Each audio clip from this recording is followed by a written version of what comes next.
Hello, people. Hello. Can you all hear me?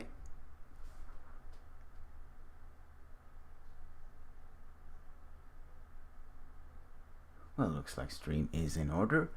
Hello, Phobos. Hello, Lord Skeleton. Hello, Penguin Power. Hey, Carl Lucas. Good to hear you. Is the audio okay? I'm gonna put on some tunes to have in the background, and you need to tell me if it's too loud. Okay?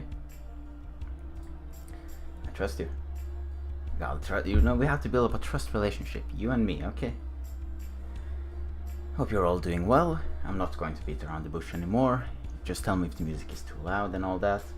So, as you can read by the title, we are going to discuss some Risk of Rain lore. But if you don't have any topics, I've already prepared a couple. I have all the games and all that ready. So I'm just gonna take, a minute or two here, so we can just see if anyone has anything that they want, like any topic that they want to bring up.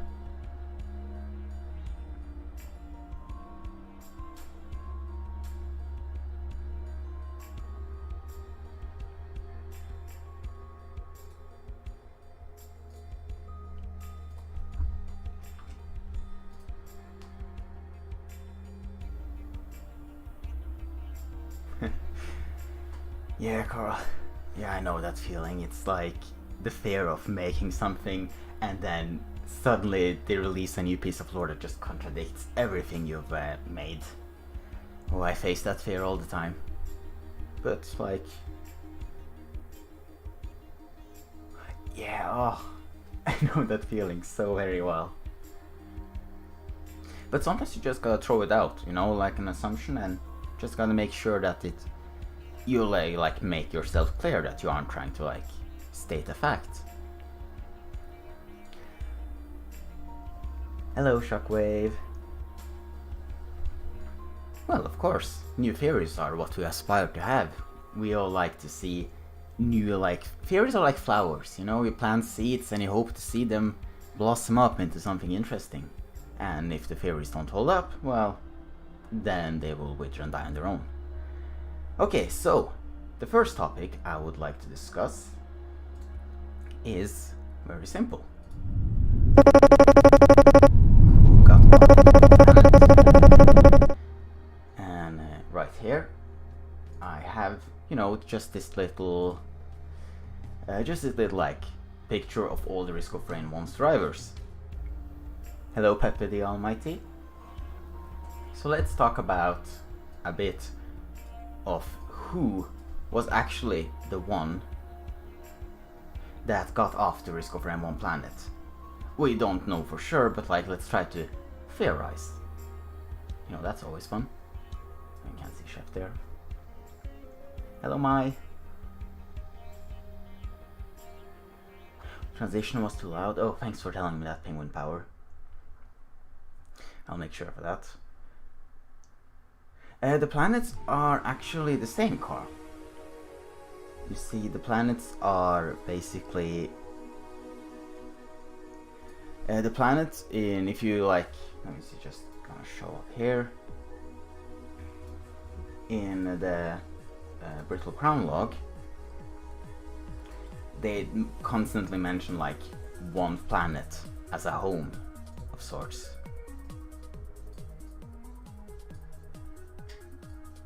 So in the sense that,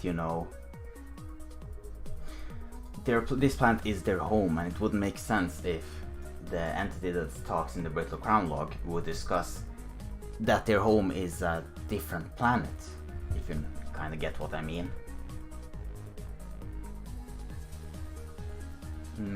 So yes, the planets are in fact the same. Now, okay, so let's just for fun start with the current topic of who is a survivor. And first let's cross out the obvious one. It can't be Acrid. The reason it can't be Acrid is because Acrid is the same entity. Yeah, that's the thing, Phobos, yeah. Because Acrid is the same entity in Risk of Rain 1 and Risk of Rain 2. So this means that he couldn't have gotten off the planet, because if you see the ending in Risk of Rain 1, basically they get off the planet in the rocket ship. So we know it can't be Acrid. And if you have actually read... Well, yes. Well, Lord Skeleton, indeed, he did survive, but he didn't get off the planet. That's the kind of distinction I'm trying to make. And now, if you... Now I don't have the Providence log for Risk of Rain 1, because I have not tried to beat the game countless times to try to make that log drop. But if we just use the Risk of Rain 1 wiki, we can see that basically the entity that, you know, said I had to kill him is very... it sounds very human, you know? It's very sentient. It's a very sentient statement. So that crosses out... God, chat's too big. That crosses out Chef, which is over here. But it also crosses out Handy. Except Handy is kinda interesting. He is not really... Well, didn't kill Providence. Unless he somehow managed to, like, speak and write as a human. He was on the contact light, which means when the ship took off, presumably he would also be there. Oh, my bad. So that means that Handy, while maybe not the canonical survivor, probably got off the planet.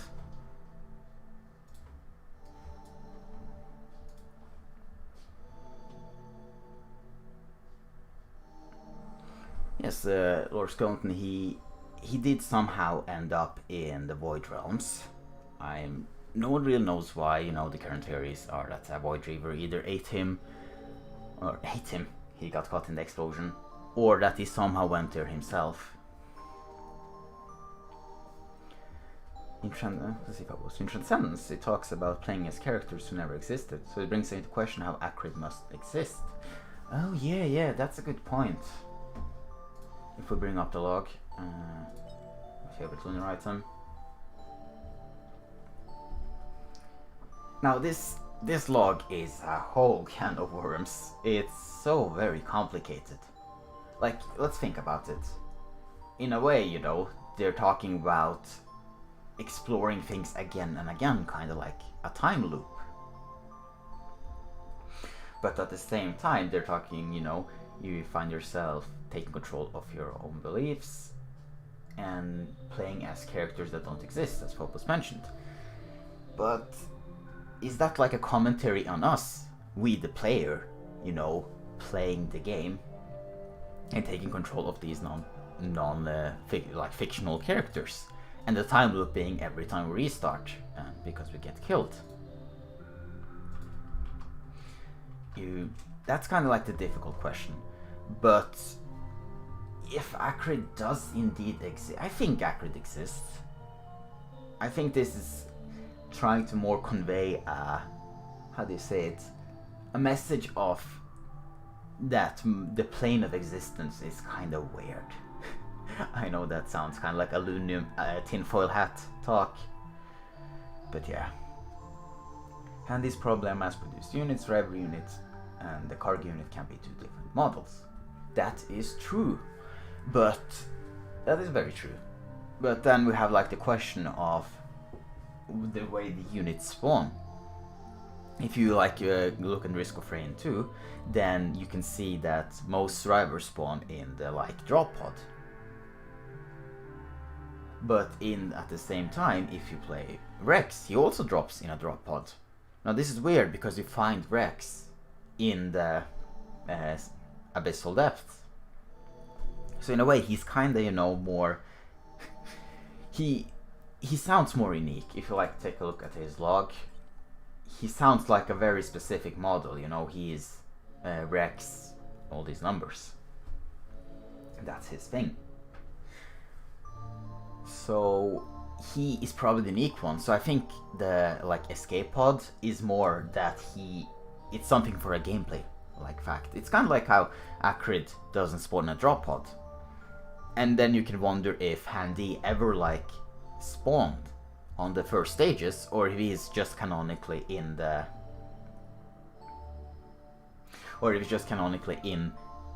US Contact Light, and that's where the strivers find him.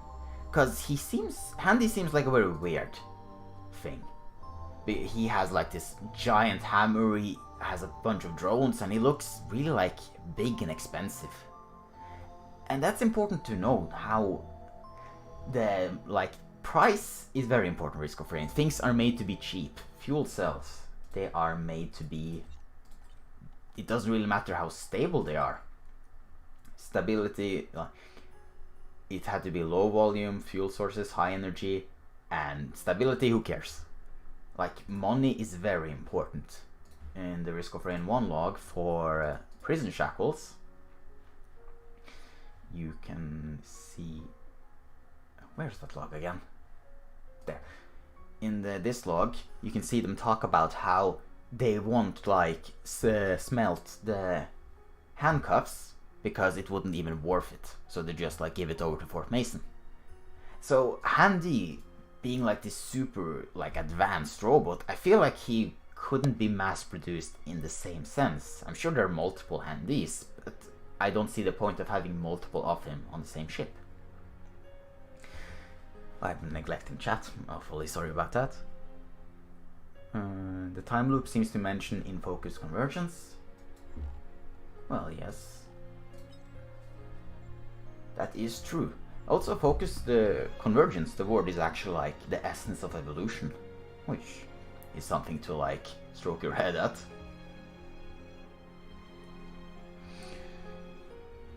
It's really hard to tell whether this is, some logs are meant to be taken super seriously, while others are kind of like poking fun. Yes, this stream will be re-uploaded afterward, Shockwave, so if you don't have time or anything, don't worry, you can catch it later. Carl Lucas, I've been thinking about different dimensions lately. Just because one is 2D and the 3D, both can still share the same history though.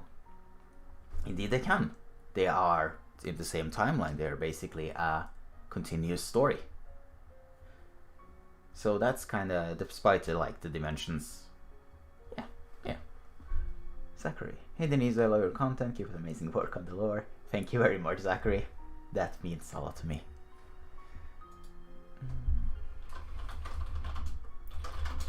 Sorry.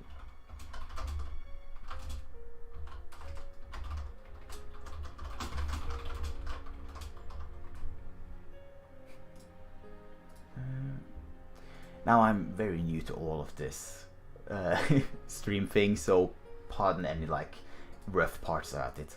Anyways, moving on. I think Handy somehow got off the unit, or like off the contact light.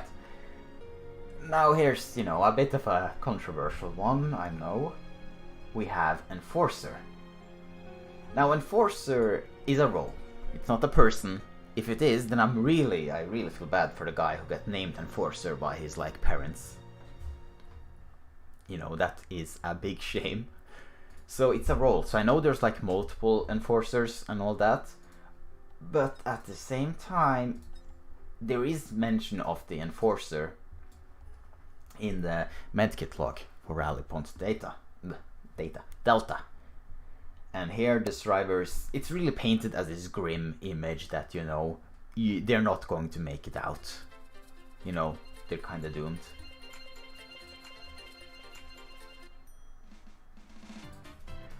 And also the blooded medkit and the way that robot Medi, like, even feigns sympathy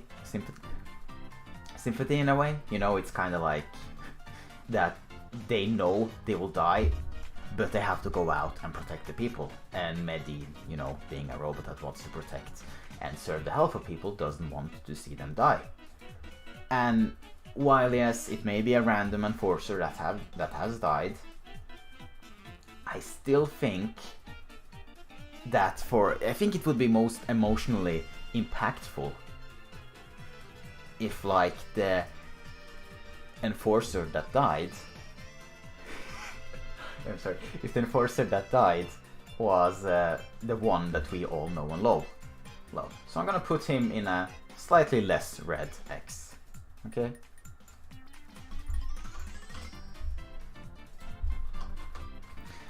Now, and of course, here's where to get, you know, the speculative part and all that. Chat. Hello, Matt Underwood. Thanks for stopping by. Alright, I'm going to try to speak a bit more clearly as well. Thank you. Greetings to you as well, Eric Fragoso.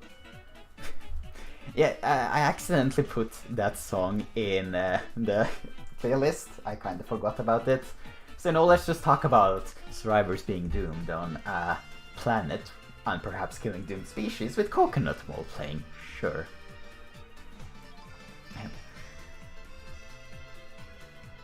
Thank you, Ello. That means a lot to me. Is there a story on how Acrid lived so long, or why it's the same Acrid from the first game? Is it the same Acrid from the first? Now, why? That's kind of hard to tell. Let's assume that Acrid, he was on the US contact flight.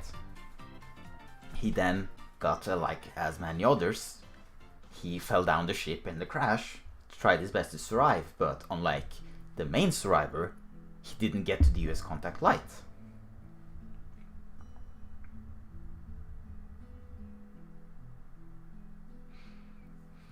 They get a light.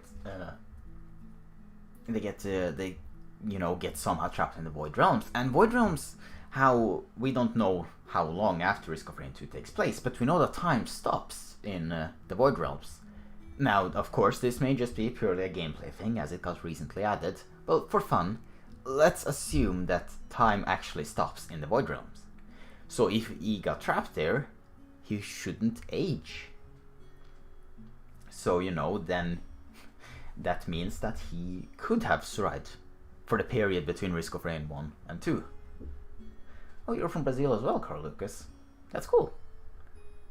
Oh yeah, good point, Phobos. I'm not sure about which log that was. There's a monster log. I love the Risk of Rain 1 monster logs. I love slowly seeing how the survivor kind of like loses his sanity and he starts like feeling worse and worse.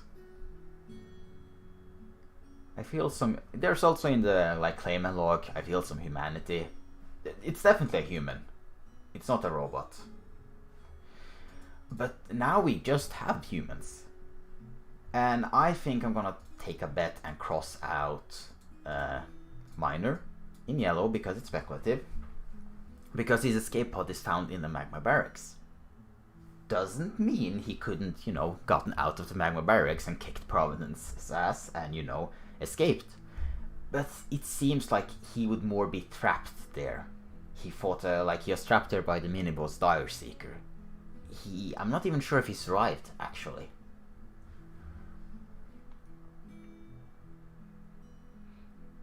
He probably got arrested in the first game by the same crash robot thing is.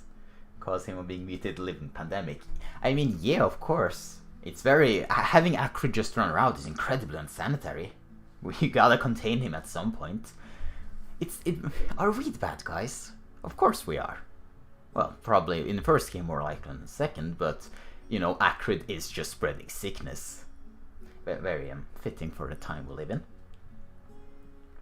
Yeah, the Risk of Rain 2 logs do have, like, a cooler aesthetic, and you can, you know, spin the items if you want to, like, get a seizure and all that.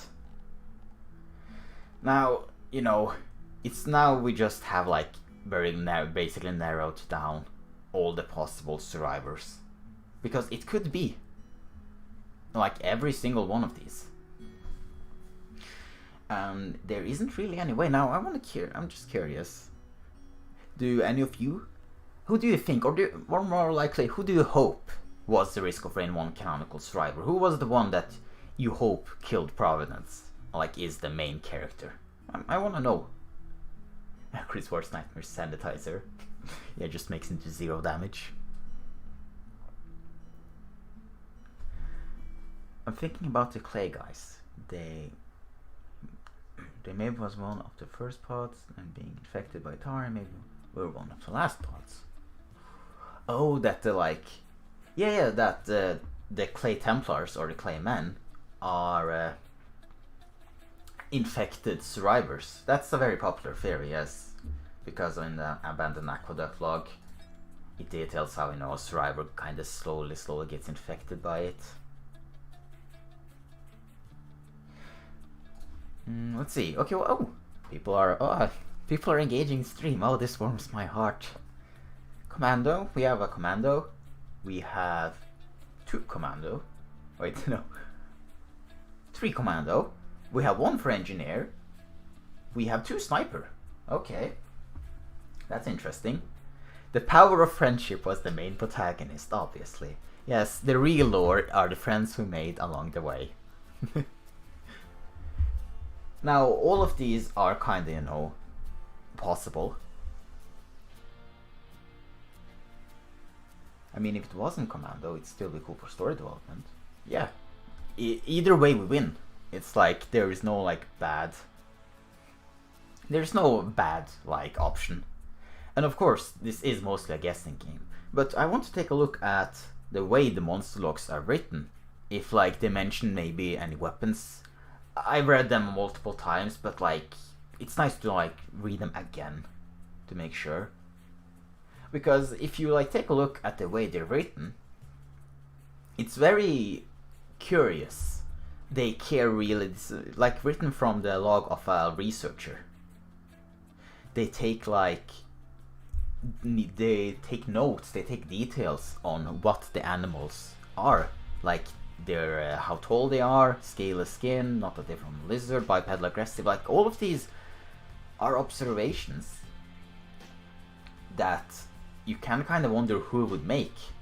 In a sense, you could kind of argue, hey, maybe it's Hunter. Because, or Huntress, my bad. Because Huntress seems like the type who would have more knowledge of living beings and organisms. And kinda actually focus and write that down. And at this, in the similar way, would Bandit do that? Would a space cowboy really care about, what, that they're bipedal and maybe intelligent? That's, again, speculation, but you know. Magmaworm, True Survivor. Magmaworm is in both games.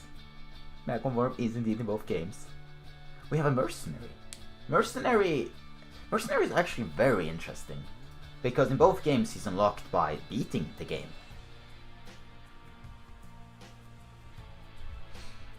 In the Risk of Rain 1 you have to beat the game on the hardest difficulty to get him. And in Risk of Rain 2 you have to obliterate yourself.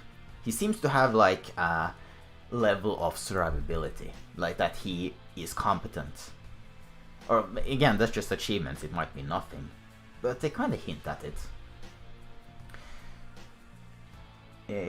If I'm to guess, the Huntress was going to spend to hunt for the bosses and Pilgrims maybe killed Providence. Yes, it's very much possible. Because not everyone traveled to the planet through the US Contact Light. Hopo stated that some weren't on the Contact Light in the first game. So that they maybe have arrived there on their own accord. They could have, you know, they could have just arrived there on their own spaceship, or maybe through a time hole, or we know Artificer was trapped in time. So now we can wonder if the Huntress came there on her own accord, and then here she is, and then she, you know, wanted to slay all these magnificent creatures. But at the same time, this planet has been noted to be uncharted. Let's see. If I recall correctly, this, at least the way the place the US Contact Light crashed was off course. So no, it would be out of the like ordinary shipping routes. So how known is this planet? Could Huntress have known of the planet and then arrived there on their own? Who lore-wise has the highest amount of survivability? Not in game, but lore-wise. That's hard to tell. That depends on power. You would think realistically that a guy with, like, you know, a sword would die first. But again, how realistic Risk of Rain is debatable. I think actually the most powerful, like, lore-wise, is handy, because being a robot is incredibly nice. It's very nice to not have to care about food, temperature, and all that. And I mean, have you seen his hammer? He's incredibly strong. I don't know if the drones, like, if he chucks them, but he just seems like he would be one of the more, like, reliable strivers. It's mentioned in that he struck in the gut block. Yes, that's very true. In, let's see, going back, then return to table of contents. Gup. No, that's the parent. As I struck the congealed blimp of a creature. That sounds like a melee weapon. That could be loader. That could be mercenary. It could even be minor. But it could also, you know, mean that you can grammatically also write struck as just a way of attacking. But also it could, you know, the gun wielder could, you know, hit them with their gun, or they might have acquired the ukulele, which, you know, you kind of hit people with the ukulele to, like, generate electricity. Or the crowbar. Like, there's a lot of melee weapons that you can find in the game, and, you know, a ranged character might have picked that one up. So that's definitely a good point, Phobos, but, you know, I wouldn't really like say it's set in stone. And maybe the Lemurians were aggressive because the first plots being with other strivers. Could very much be. Or the Lemurians are noted to be intelligent, so it's kind of weird thinking that they would just, you know, so ruthlessly attack the striver on sight, like as if another alien force is driving them to attack. Or, you know, they see your weapons, they see other strivers have made a bad impression. I remember you had a video talking about different types of imps. Some of them is the owner of the ukulele. Do you think they'll add more? Different types of imps, some of them is the owner of the ukulele. Do you think they'll add more items relating to the other imps? Oh, I think you're mixing me up with someone. Let me see, is this... Let me just see if this is the... because I think you're confusing me with another Risk of Rain lore YouTuber. He's long since retired. Can't find this video right now. But yeah, I didn't make that video. One of them is owner, I think, at least, unless I'm completely having a brain fart. Loader is a good guess. Engineer is actually pretty much the one that could survive the longest, just because he can set up choke points and has shields and traps, says Carl Lucas. Yes, very true. Engineer is a rather, like, defensive class, but while we don't really know how his resource works, in the sense that can he just place infinite turrets? Which then begs the question, you know, he has infinite materials and all that. But at the same time, here he could set up choke points, but how would he advance? He could hold a position very well, like he can hold the teleport positions, but how would he get to the teleporter? Or to the, like, Providence ship, or, sorry, US Contact Light?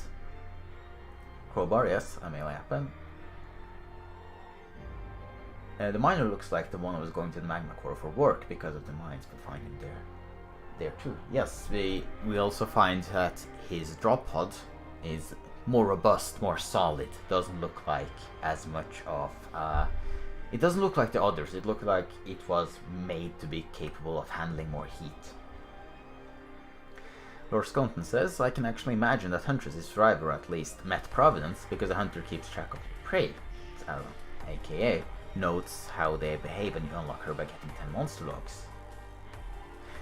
Yes, that it makes sense in a way for the Huntress to write the monster logs.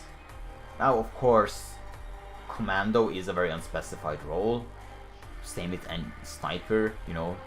They could also be curious, but, you know, there's something to be said about Huntress also being there. Oh, don't worry about it, Zachary. I have been mixed up with that person more times, actually. Oh yeah, that's cool headcanon, Eric. Like that engineer just scraps everything around him to try to keep rebuilding his turrets and mines and all that. That's very cool. Now, I'm going to go again on a bit of a limb, and I'm going to suggest that it isn't Bandit. A bandit, you know, he plunders, pillages. While they may go through an arc, I wouldn't really, the way it's written, you know, again with like how they take care of it, and the fact that they like take notes. Let's see. Despite their powerful combat abilities, the golems are gentle to everybody but me and can be seen playing with wildlife. Like, would a bandit really care? He might. Maybe Bandit is a sensitive soul and all that. But it just doesn't... Something sits wrong with me. Again, the yellow ones are, you know, completely for theorizing and speculating and all that.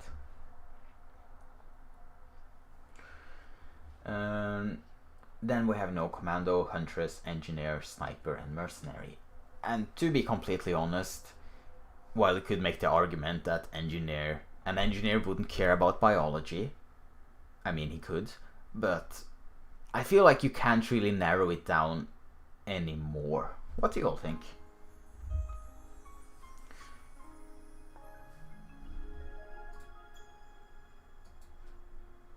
Oh, I forgot to post I'm streaming on Twitter. Oh, that's not a good idea.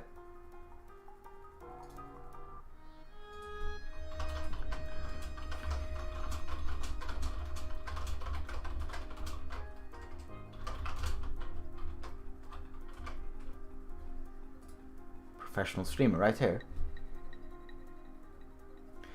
The mercenary one is just his own daydream. Yeah, the mercenary is like fantasizing about how he's going to kill Providence and be like super cool. I mean, it would fit the stereotype of mercenary being a bit of a weeb. Now, I personally, like 100% subjectively, believe that either the huntress or the commando are the can survivors, with Handy tagging along. I just think that commando is neutral enough to like, he might care about the planet's, the way the planet's biology is. He seems, like a commando feels very, like it isn't as much as a defined role as maybe an engineer who cares about mechanics, a sniper who, well, stereotypically tend to be rather cold, but we don't know. We don't even know their gender. And mercenary, well, we can actually, come to think of it, if you take a look at the ending texts, the commando lost their humanity, huntress lost their soul, engineer became more robot than a man, or more machine than man, sniper became like the ringing sound still pierced their ears, and mercenary, what was it that mercenary, I can't actually remember mercenary's ending. Didn't really play that character much in Risk of Rain 1. Never to become human again. Oh yeah, and Loader. Oh, Loader wanted to rebuild the world brick by brick. That was always an interesting ending to me. Like, all the endings are, you know, kinda negative. Then you have, except a choice few. Loader can build a world. Sorry, Loader can build a world again, brick by brick. Miner got like the rush of adrenaline still going through their veins.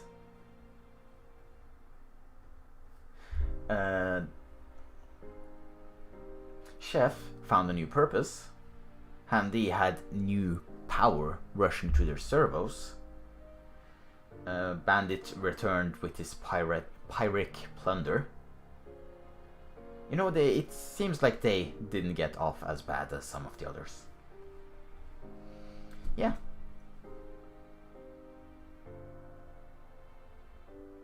The game, if the game has a biologist, the Risk of Rain 1 makes no note of at least one being on the planet. There are some, like the one that they sent the toxic worm to, I think, or like biological items like the sprouting eggs have been kind of, you know, hinted to be sent to research labs or anything, something similar like that. I think Where is bustling fungus? There. Rolling fields, and it was also the toxic worm, rare extinct study center. Like, there are definitely biologists in the world, but none of them are on the Risk of Rain planet. And then in 2, you got Mr. D. Furden. D. Furden is the closest we'll get to a biologist, him being a naturalist for the USC Redacted.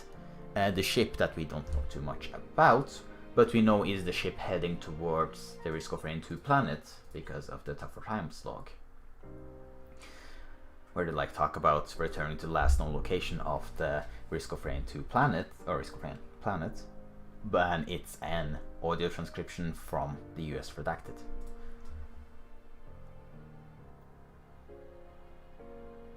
Maybe, and then, when they say Merc will never become human again, it means he's become feral due to all the carnage he had done. Yeah, absolutely. Same as how Commando loses humanity, and the other survivors being affected negatively. If the friend of vultures is actually their friend, why does he wear their feathers? Ah. Oh. That's a good point, Acceptile. I butchered that name. Acceptile. Yeah. Why does the...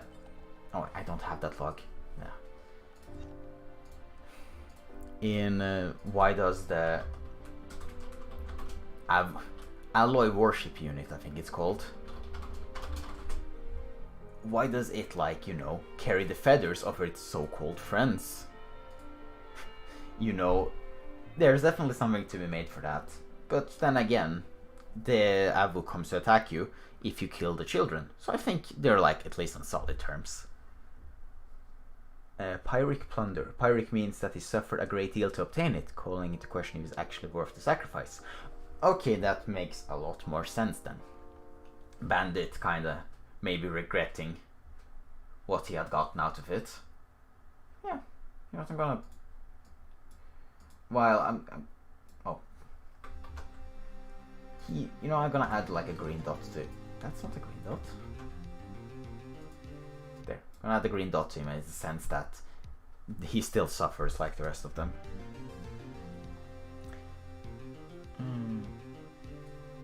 Return to Europa. I am already in Europa, so thank you for that. It is mentioned that the vultures decorated them. Yeah, it is, of course, the vultures that decorate them and all that. Yeah, if you summarize in that way, I suppose the loader and the robots were the people that, like, got it good. Now, how did the robot get the feathers on? I don't know, maybe US Contact Light transported a lot of duct tape or something. Who knows?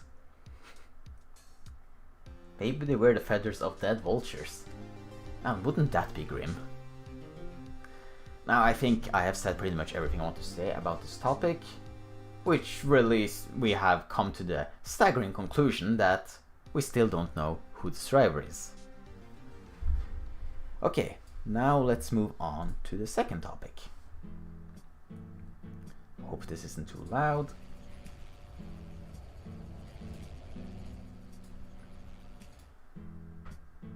Now, you all remember Sky Meadows.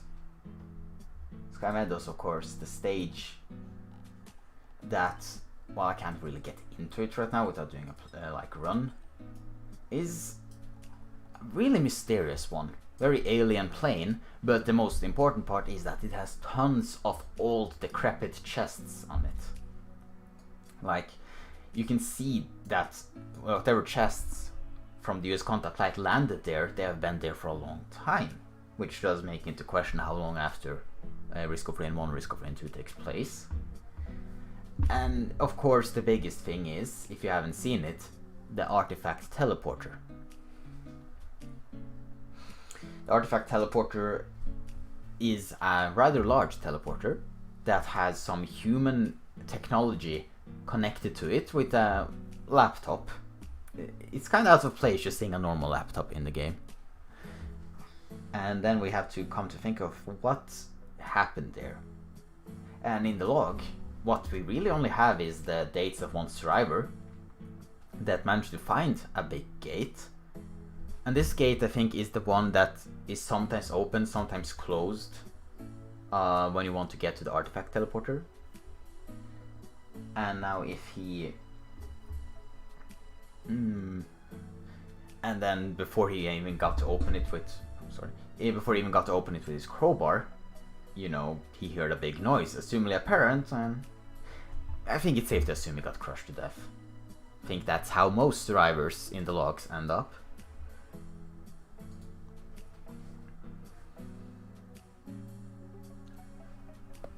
So tribal bones used from dead.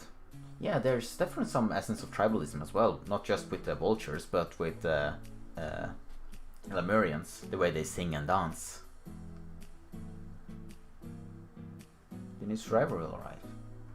Yeah, the new survivor will arrive with loss of lore, that's true. The mercenary had an accident that turned him into a cyborg, where he maybe became cold temporarily and became human again, which could explain the ending never to become human again, says Penguin Power. So, yeah, because we know that the mercenary has, in a sense, some cybernetic implants, seen in the, seen in the log. That's why he can double jump. But then, yeah, they might. Actually, the mercenary itself has like this weird, how do you say it? Like wires going in his back. So there might be some implication that he's a cyborg or like cybernetically enhanced, not only to his body but maybe his mind as well. So then the planet kind of had an effect on him, because we know this planet is a very magical place and might have given him a bit of that humanity which he lost during his augmentations. Why is there only one teleporter in Risk of Rain 2? In what way do you mean? Mr. Taro 57. The teleporters are on different locations. They look the same, and there's technically two different types with the artifact teleporter as well as the normal one. Because there aren't multiple teleporters to hold the artifacts in one. Oh, in that sense. Well, that's probably That's hard to explain. I mean, there's no solid explanation for it. We know the artifact teleporter, they're basically identical. The artifact teleporter in Risk of Rain 2 and the Risk of Rain 1 artifact teleporters, they at least look the same. And now if we are to, if we are to think like, we don't know if there aren't artifact teleporters on the other stages in Risk of Rain 2. As far as we know, they could be there, but just, hidden out of sight. Or maybe torn down and broken. Very weird. Vacuum gravity makes sense out of context.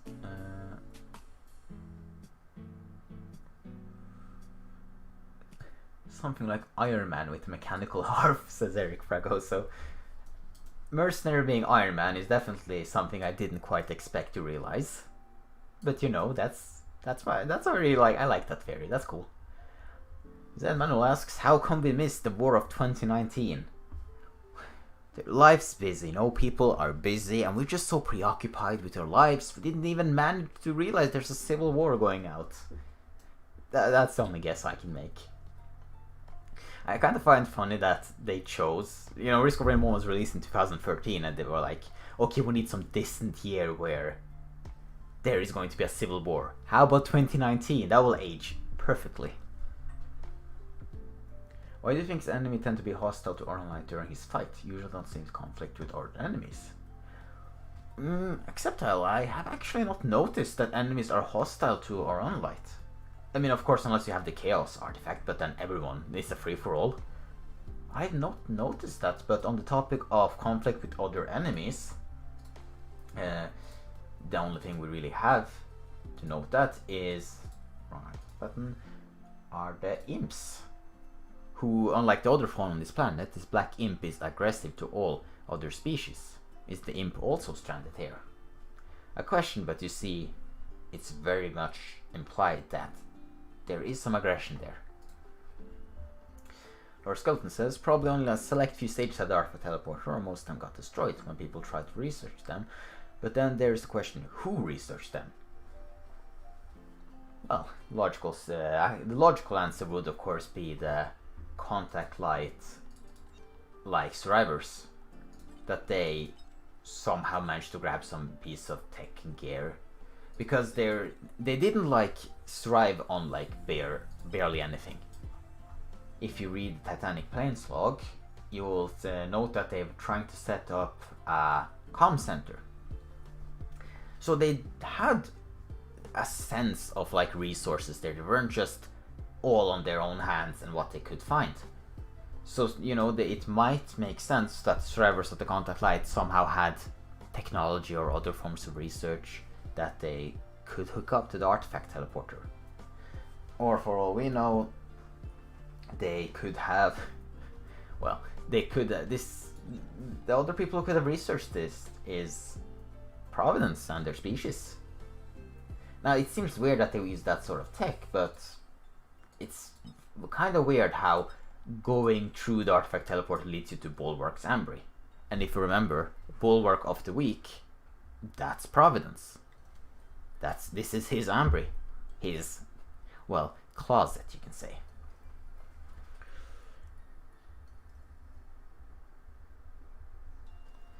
Zachras, 2019 should have mentioned 2020 in the future. Oh yeah, if they had said there's a civil war in 2020, people would be like, oh well, this game is prophetical. It can see the future.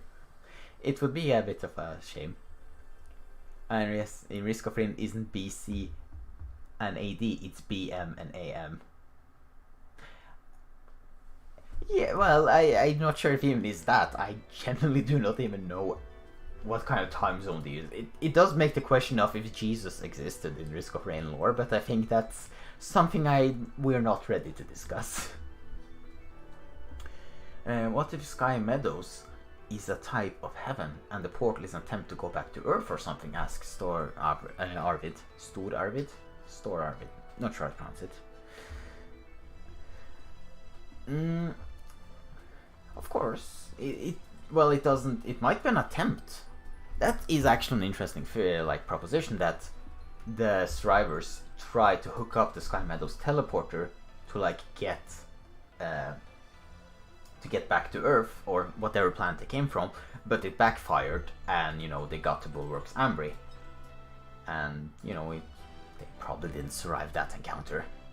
No one's. If you're featuring in a environment log, you're probably going to die, or you're dead already. Kind of makes me wonder how the Ferdinand will go. I predict that the Ferdinand will die, and the final log will be written by his quote-unquote good friend Farson.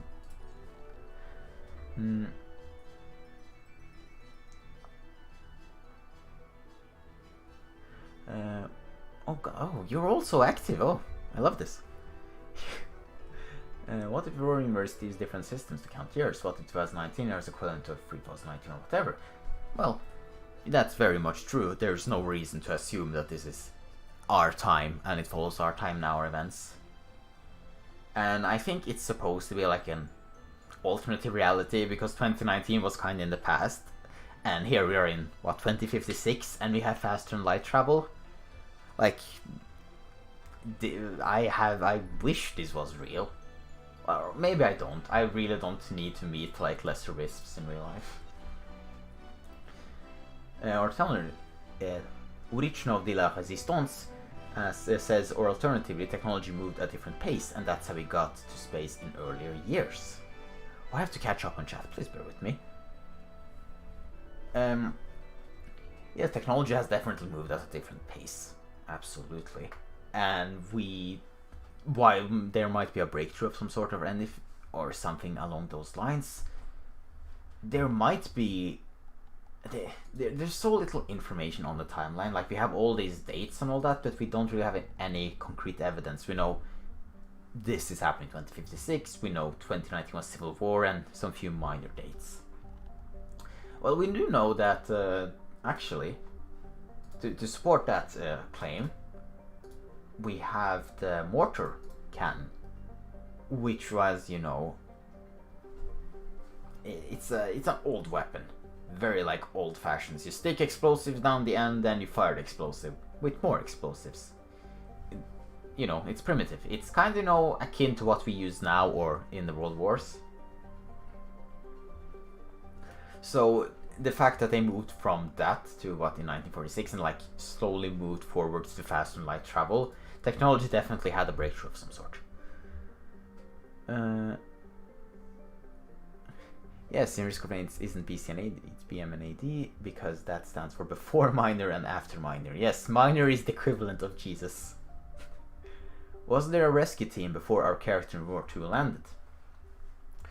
I can't say if it's before. It's very speculated that we are the part of that rescue team. You know? We are actually where's the log? Yeah. We are actually like on the travel to the last known location of the contact light. And when, you know, we land in the pods, we land there. Oh god, the music preview isn't working. Just fix that real quick. It should be fixed now. There. Do you even hear the music? Well, if we are like even part of the rescue team, and then when we landed like escape pods or like landing pods, we are here to look for whatever drivers or items we can find. But if it's a rescue mission, we don't know. They might be just trying to salvage some like valuable cargo, or might even try to silence the whole thing, like, you know, Black Mesa style, kill everyone and make sure that no one knows of this planet filled with resources and all that. We know the US is super shady. Well, my child, oh. Farson kills the researcher, changed my mind. That's a good fairy. Oh, you're very welcome, Yurishina de la Resistance. I am very glad that people want to, like, listen to them. The Rose Shield is the thing that can have a good history. It's a very, like, isolated history. A parent sharing some very interesting relics to their, I think that's a daughter or, like, their child. That's working in the research, like, polarity zone in Neptune, which is also where the charge field generator is from. Fun fact.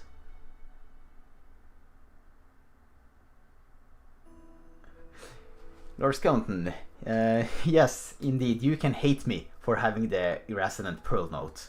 Well, we had 127 lunar items that we, as like a team of 3 players, had to feed to the thing to actually even get that log. And you know, I got rewarded with it with what? Nothing. It's an empty log. It's a nice pearl though. What do you think the EMP's goals are in Risk of Rain and Risk of Rain 2? Oh, EMP, Imps. I think their goal is probably to take over the planet in some form. Or maybe they're looking for something. Artifact, power. Hard to tell. Time travel is indeed worth to explain, Eric. You're incorrect. Trench, I haven't been deleting your comments. Sorry that they're disappearing. I haven't even done a good job of catching up on my chat. How could I delete them? I also have the setting as limited technology, constrained robots only to labor and fight. There's very little attempt to make them look human, none of them look sleek or elegant, says Unfunny Jokes. Well, that's true. Technology is incredibly limited. In the gasoline log, we know that faster and light ships are very rare. We have already discussed the fuel cells, you know, they're unstable. And technology, like if you take a look at like high-tech stuff, like, you know, the hard light afterburner, it's always in the like rare category, the red one. Like if you take a look at the laser turbine, it's high priority fragile, which indicates that, you know, they're kind of rare. And the like ATG missile Mark II has like it's super classified. So all this high-tech stuff is definitely very limited. Wasn't our team to retrieve the lost loot from the planet, but our spaceship crashed as well, says Lord Skeleton. And we don't know. That's kind of something interesting. We don't really know how we got to the planet. We have no idea if we willingly dropped to the drop pods, or, you know, if we just kind of got to, like, I feel it would be dumb, I'm sorry to say, if we once again, like, crashed. Don't you think it would be kind of funny if both the US ships crashed, both in Risk of Rain 1 and 2? Like, that would be one hell of a coincidence. So I don't believe they have time travel. They don't even have teleporters. They only exist on planet. In one of the logs says teleporting is impossible. He said some funny jokes. Very true. Risk of Rain 1 log. Imps is a very nice log. They can move from location to location seemingly instantly. I refuse to believe that the Imp has teleportation. That is for fairy tales and quantum physicists. I won't accept that it can achieve something biological that the human race couldn't achieve in its entire history. So yeah, technology is limited. I don't think they have time machines, but time is definitely acting weird on the Risk of Rain planet. The music is at a very low volume. Okay, I'm going to increase it a bit. Just there. Just tell me if it's too loud and all that.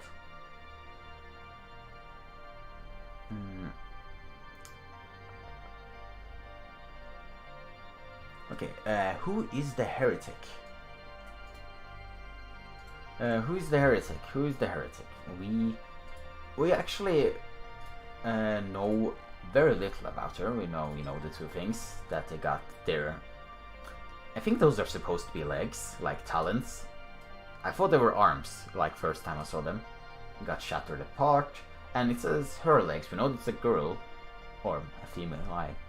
I don't know even the species. It might be something like, Providence species. It might be an alloy vulture, judging by the claws, or it might be something we have never seen before.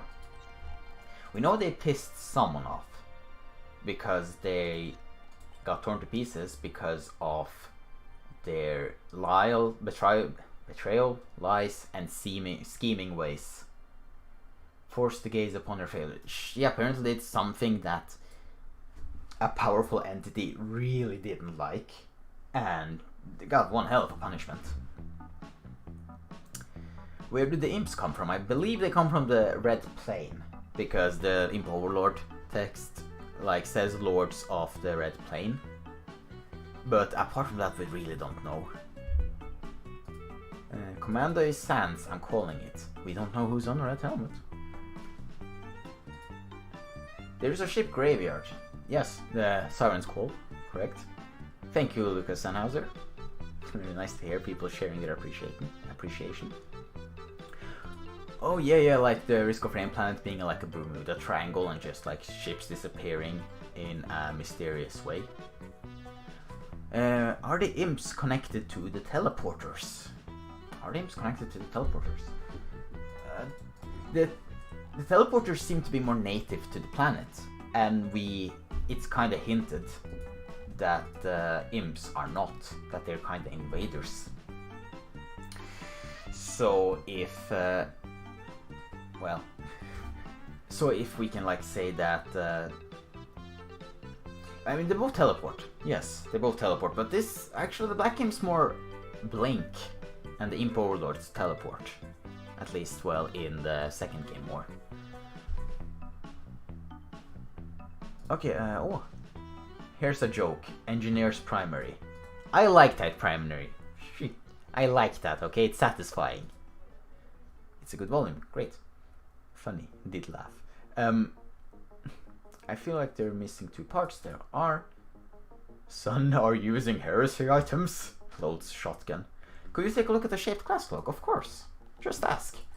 I actually just want to point out really interestingly, the translator machine is called My Babel. Babel was the tower of, or Babel, was the big tower that in Christian history they tried to create to reach God. But God, he didn't really like that, so he forced everyone to speak a different language, so they couldn't communicate, and the tower was never built. Because of that, here we have, My Babel is trying to decipher a weird language, and it's kind of training to become better. And it's version 12, now it's gone through a lot of versions. in the first game, teleporters were brought by the cargo ship. You could actually see them in the cargo section of the ship. You could also see them in the intro. I'm going to actually restart the game so you can see it. I mean the raw mod launcher because it runs far better. If you like, I'm muscle memory just wants to skip this intro. I've seen it so many times. I really hope we get an intro for Risk of Rain 2, like something along these lines. And you should see it right there on the yellow thing. Do you see it? That's an out of commission teleporter, and that's also where Providence spawns. So assumably he uses that teleporter to get onto ship. Then he crashed the ship. You know the rest. And one of my favorite enemies is the alloy warship unit. I always feel bad about destroying them because they just want to share love with their vultures, which I find really interesting. Yeah, I really like the lore they took with the alloy warship unit. The way it kind of plays more on like how these species don't really want to be anything bad. Kind of how, you know, we're killing children. Just some casual children slaughtering. We're the good guys, I swear.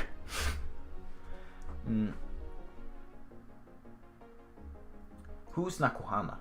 I did a more detailed video about it last time, Bethleon 17, but in short, Nakayama is a powerful entity that basically wishes to spread a concept of balancing life and death. And because Providence is saving doomed species, life has gotten out of control. Because of that, we need more death. And now a cultist has, you know, arisen, killing in the name of Nakayama to try to restore that balance. Oh yeah, Hester, I remember seeing that intro for the first time. It was so like, who is this mysterious figure? The ship. I really like the ship's design, kind of inspired by like a freight train. The intro was great to see the first time, and I can't wait to see if there's an intro for the second game. I hope for a cutscene for Farson, aka the end boss. Lord Skellington, if Farson isn't the end boss, someone should mod him in. He's just a regular dude. I can't believe Red Mercenary just made the cargo ship crash. Yeah. Gotta hate that. You know, when it's a Red Mercenary, you know, always be on Team Blue. Team Blue for the win. I believe the planet takes lost monsters and protects them. See, Ifrit artifact. Unlock here of the second game. Providence attacking the player in the first game to protect species and tellies. Very true. There's definitely in Providence is protecting doomed species. That's absolutely the case. Here we can see on the Brittle Crown log, which assumably references to Providence, the relative Providence, you know, trash talking him, saying, you know, why do you bring these creatures home? They are not meant to survive. They were doomed. Weak. He's the bulwark of the weak. And then in the environment log for the moment fractured, you can see that Providence, you know, he can't celebrate that they have built this really cool gate that can travel space because he still feels sympathy. I hate that word, sympathy, for the doomed species. Wait a minute, question. While it pains me to see your heart still torn for the doomed, Providence is absolutely either collecting or protecting the doomed. And here we are sitting, you know, attacking that. But it's important to remember that Providence was the aggressor. Providence didn't, you know, he didn't have to engage. We don't know if the contact light would even, you know, land on the planet and do anything. But also they could have used a teleporter to maybe get to the planet. There's so many questions and uncertainties. Like, even the game doesn't know. The Risk of Rain 1 Survivor. Oh, I don't have that log. Really need to get that log.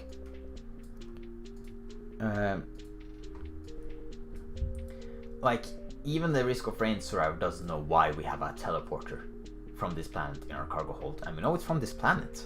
So, him protecting the tellies is very much a possibility. Oh, I love Enter the Gungeon, Eric. Glad you do as well. What if they stole the teleport from the planet and probably just tried to punish thy thieves? Slay thy thieves. Stop. You have violated the law. Return your... What was it? Your stolen goods? I can't remember. So long ago.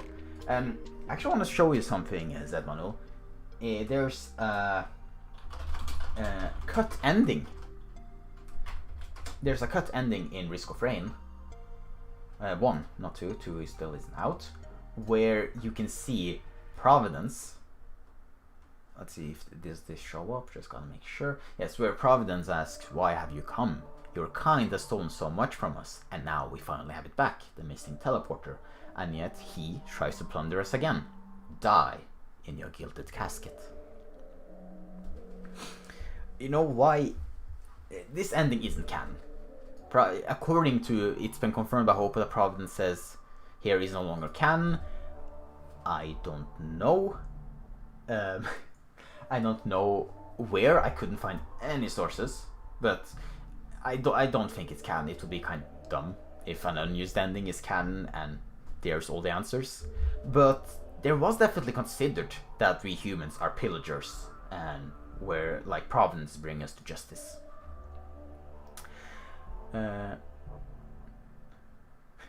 1 a.m. Oh yeah, it's time zones. Oh, gotta love time zones. Kai Dominique. Suggesting not to write caps, you'll probably read your comments either way. Oh, don't worry, you can write caps if you want. Thanks for caring about that, Lord Scullington.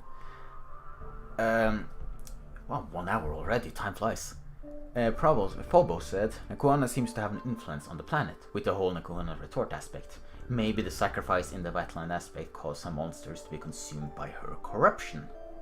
That's true. That could very much be a case. If we assume, Malachite is a way of corruption. It's kind of hard to even know how the aspects work. Is like, are they willingly assuming the aspects and becoming elites? Or is that forced upon them by some other power? Wasn't there a log that mentioned that one of the ships was way off track when it wound up at the planet? Yes, indeed it was, Haster. That was the gasoline log, where they mentioned that the US Contact Light, the ship from the first game, was not en route. Which is very shocking to Man 1, the most compelling of characters. Why did you... sorry. Could you post Nakana was messing with stuff to try to restore balance? Like, you did a pretty good job of killing things. That's also a good point. We kinda did perform a genocide. Maybe Nakuhana's trying to bring life, but the cultist that's kind of following Nakuhana's like her concept has a body count of 4 people, I think. He killed, or they, I'm not sure of the gender. They killed Marion to try to stop the golems. They killed Pug. Also, they killed Carney. And who else? The rest. They killed a lot of people. They have a big body count. So it feels more like they're killing rather than restoring life. Why did you see Risk of Rain Imps as an autocomplete prompt? I was trying to find... Someone confused me earlier for another Risk of Rain lore YouTuber who made the video titled that. I tried to link it to them to ask if that was the one. We cleared that up. Any lore on how the plant robot didn't burn in a place covered in fire? Confirmed lore? No. But we do find him, on top of a cliff. He kinda isn't among the fire. So I guess we could just call it luck, or whatever brought him to the planet kinda had liked Rex and wanted him to survive.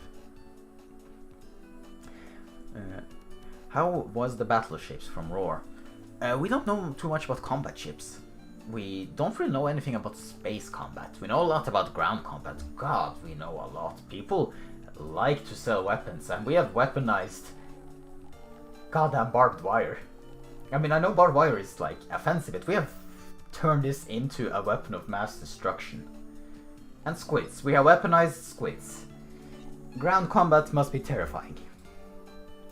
Teleporters seem very powerful to humanity. When they discovered Mortalis, they would probably invade and take them all. Humans can invade the sanctuary for the weak. They could. And humans tend to, be kind of shady. And especially in sci-fi. So, you could very, very well it could. That's definitely a motivation for Providence, that he wanted to stop the humans from interfering. Maybe they had done it before or were about to do it, or maybe they weren't, but he just wanted to make sure. 2 p.m. here. Huh. Yes, you're hearing endless dungeon music. Right now it is actually the Mario Kart DS Wi-Fi menu, but yeah, earlier it was. Introducing Providence. There's a mod in Risk of Rain 1 that lets you play as Providence. It's so fun. Given, the manual says, given how many things we can get from the chests are obviously from the planet, it sort of does make sense the ship gathers stuff from the planet before. Stuff here, I'm actually not really sure about. Are the stuff from the planet? The like yellow items, I don't think should count, because they are obviously from the planet, but they're also the only items we can't find in chests. They don't even drop on command. We have to like slay the boss to get them, so, and I'm not really sure what other items could be from the planet. So I'm not too sure about that. The question is if the aspect of Ifrit is from a dead Ifrit, or if Ifrit wasn't killed from the first game. Yeah, I think there being multiple Ifrits is more of a like gameplay thing, because Ifrit is incredibly powerful. Like Ifrit nearly wiped out an entire space colony before being changed and launched into the Great Black Void. Definitely feels weird having like a ton of Ifrits running around, roaming and killing everything. So it might be that either Ifrit survived, or maybe his spirit lived on and gave all the fire elites, their powers. How do the elites become elites? That's a very, very good question. Squid Polyp is OP, change my mind. Of course, Lord Skeleton, everything is OP if you have 300 of it.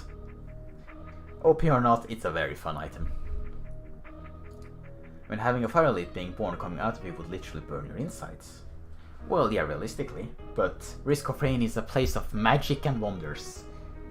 I'm not sure, maybe they're like, they can take the resistance, or maybe, they get heat resistance by just being there.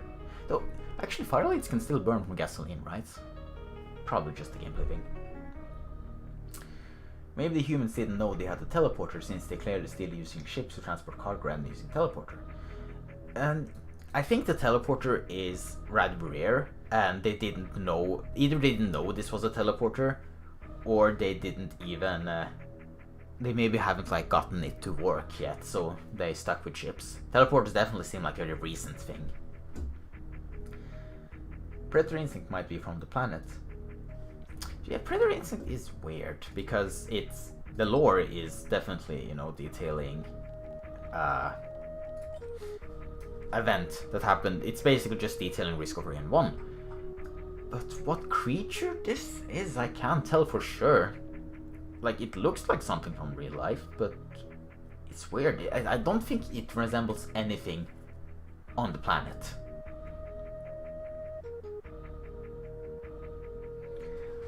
What about the overgrown printers? How are they able to print out parts from bosses? They had to be programmed to do so how did they do that? Of course, I hope you're not expecting me to have like all the solid answers, but you're all bringing very good points. Like, I wish I had more brain capacity so I could like catch up all of this, but overgrown 3D printers are bizarre, because not only do they ask the questions of turning a sticky bomb, turning a piece of like rock into a beetle gland, or a mask into a beetle gland. It's but again, place of magic and wonders. There's a point where you gotta wonder what's canonical and what's for gameplay reasons. I want to make a comment. The overgrown printers do exist. Goodbye, Kaido Monique, thanks for stopping by. And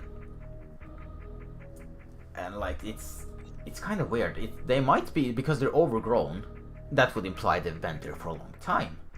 So they might not even be like from the US Contact Light or any like ship. They might not even be human.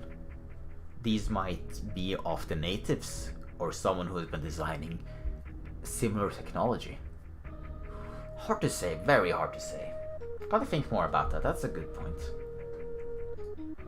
Ifrit subtext, according to Phobos, is Scion of the Infernal King might mean that the Ifrit will face an offspring of the real Ifrit.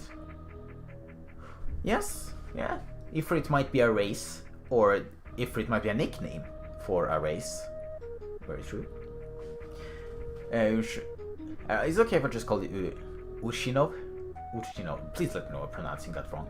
Wars are such a amongst mystery. Reasons I can come up for them being there are teleportation by someone, attempted human settlement of a planet, or if wars have attained space travel. Wars having attained space travel would be hilarious. I don't think that's the case. They might be similar to other species, also a doomed species brought by Providence, and it might not go deeper than that.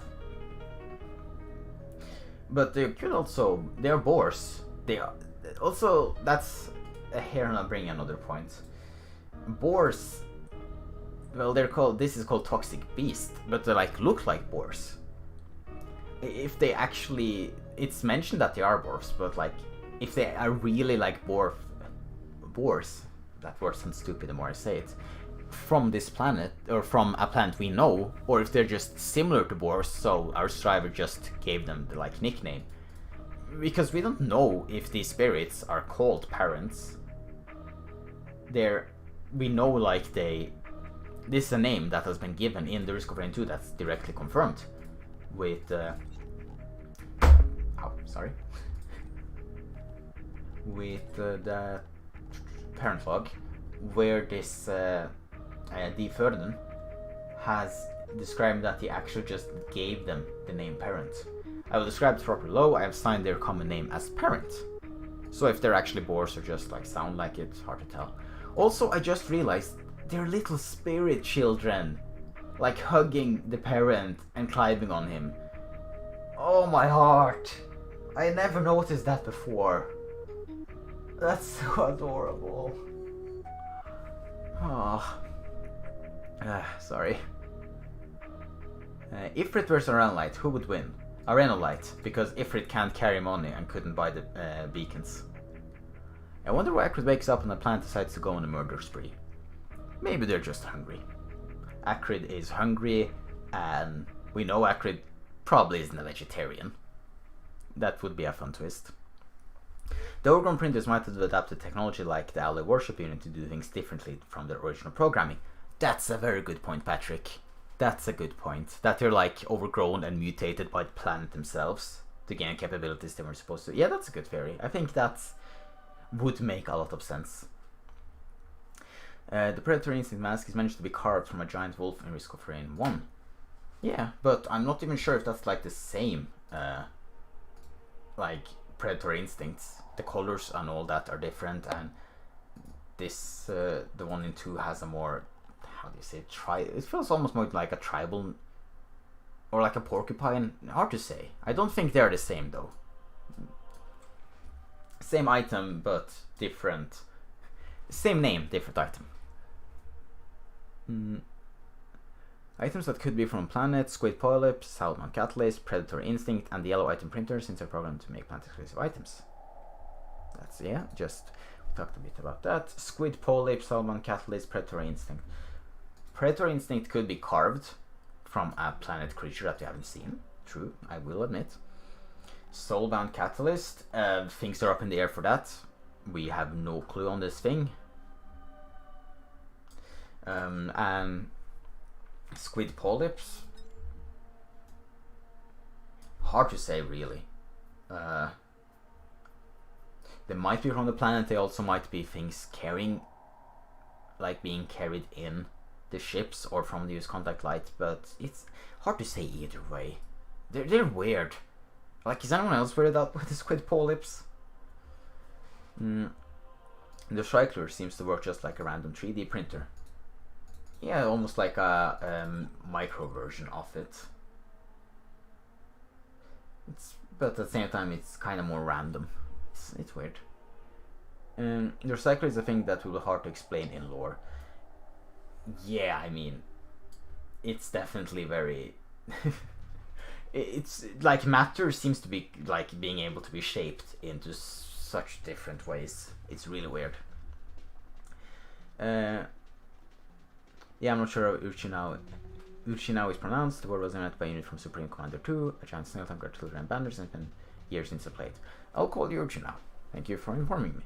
Maybe Providence attacked the ship to free Acrid, since the only one that doesn't leave the planet as the only species of its kind we see, and was imprisoned on the contact light. That's an interesting theory, Erratic Green, though one, that plan backfired to hell. Like, if he tried attack the ship to free Acrid, and then, you know, he got killed, that's a bit of a tragedy, I must admit. Also, Africa isn't a cancer. I remember killing Providence when I play him doesn't happen, so he can't be reason Providence attacked. But good point. Providence didn't get killed by Acrid, unless Acrid somehow managed to like get incredible vocabulary and speaking properties. So, but if that's the reason, it's hard to say. If Providence protects a doomed species and that's what he cares about, but would you label Acrid as a doomed species? We don't know what Acrid's fate would be. I think that's something we have to kind of wait and see when the Acrid survival log drops. Hopefully in August, crossing my fingers. The idea of nickname is a normal thing languages do. Not sure the context of that, I must have missed something. How did Acrid get into the Void Field? He might have went there himself by visiting the bazaar between time, or he being the, you know, bit of a ravenous feral thing, he might have attacked a Void Reaver, and then, you know, got he got caught in the explosion afterwards. And that explosion doesn't kill you, according to the game, it contains you.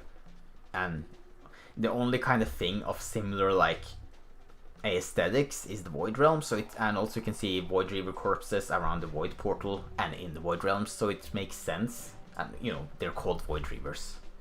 The connection is undeniable, I think, or I feel. So it would kind of make sense that you get sent to Purgatory in the Void Realms when you get caught in the explosion. But for gameplay purposes, well, that would be interesting. Just get sent to the Void Realms when you get caught by it. It would also be incredibly tedious. Which item do I think has the most interesting lore? Of the items, I have to say the Brittle Crown added a lot. I think that's super interesting what it has. I think Chronobauble is very, like, I like the world building and the flavor it does. It like paints an interesting individual. And the way, you know, time is very weird in the Risk of Rain world. But I think my favorite is what I like to call the Bastard Log. Well, this one is so simple, I feel like it's just great writing. You see, thallium is a metal that gives cancer, but it's very hard to notice, or details she should notice. This bastard infected someone with thallium cancer. And I think, like, I didn't realize that before I even knew what thallium was. I thought it was just, you know, some valuable metal that the person was taking on board. And I think that was just, I don't know, very cool. But Happiest Mask, I think, is the log that just makes me feel like most emotions. I feel a lot of things when I read Happiest Mask, most importantly, fear. I just think it's good writing. I would say the fate of enemy in prison alone in a box on a ship is gonna be good. Isn't gonna be good. That's true. Acrid probably was going to be tested on, subjugated more. That might have been like a secondary motive to Providence, like, I'm going to stop these humans from invading our planet and freeing Acrid at the same time. I've read Zedmanuel, thanks for informing me, but I've actually read the subtitles for the Umbras. Let's see if we can actually find them. Artifact of Vengeance. Jump to Vengeance. Does it have...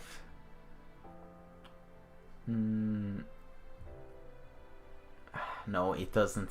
It doesn't have like a list of the names. Okay, so I know Commando is like cornered gunslinger, which I think is very interested in the way that, you know, he's the Commando is kind of in a situation that they wouldn't want to be in, and both they're like, remember the survivors are different people. The command in Risk of Rain 1 and 2 are different, and the 1 is trapped in a bad situation, and 2 has come to a planet where, you know, they're kind of being hunted down. I have this theory that the Umbras are actually like spirits of the Risk of Rain, like Risk of Rain 1 survivors that didn't make it, and like they have come to get revenge, possessed by the planet, hence the name Artifact of Vengeance. And all the titles refer to them, you know, their Risk of Rain 1 counterparts, the cornered gunslinger being Commando, though that then we have Mercenary being Hired Killer, which, you know, kind of makes sense why it makes you wonder why he was there. Maybe he was hired to kill someone on board the Contact Light. Though of course I can't explain artificers or huntresses. Multi, right tool for the wrong job, I think it is, which I think builds up the idea that the people utilizing the multi-units are kind of unethical. You know, they have the tools, but what they use them for are wrongdoings. And then, do you have another? Yes, an Acrid is just test subject. Oh, Rex is symbiont as well. I mean, that's kind of been hinted at all the times. But look here, speaking of teleporters, here's 2 of them. Acrid could be a bait for Providence to its drivers to kill or something.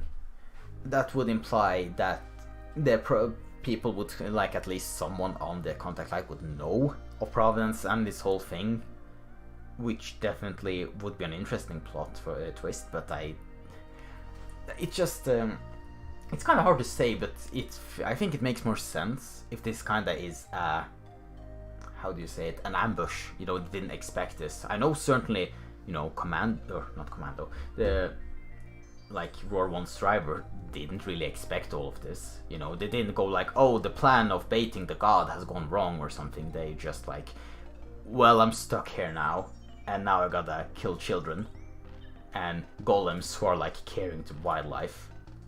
It's a horrible plan, I must admit, if that was intended.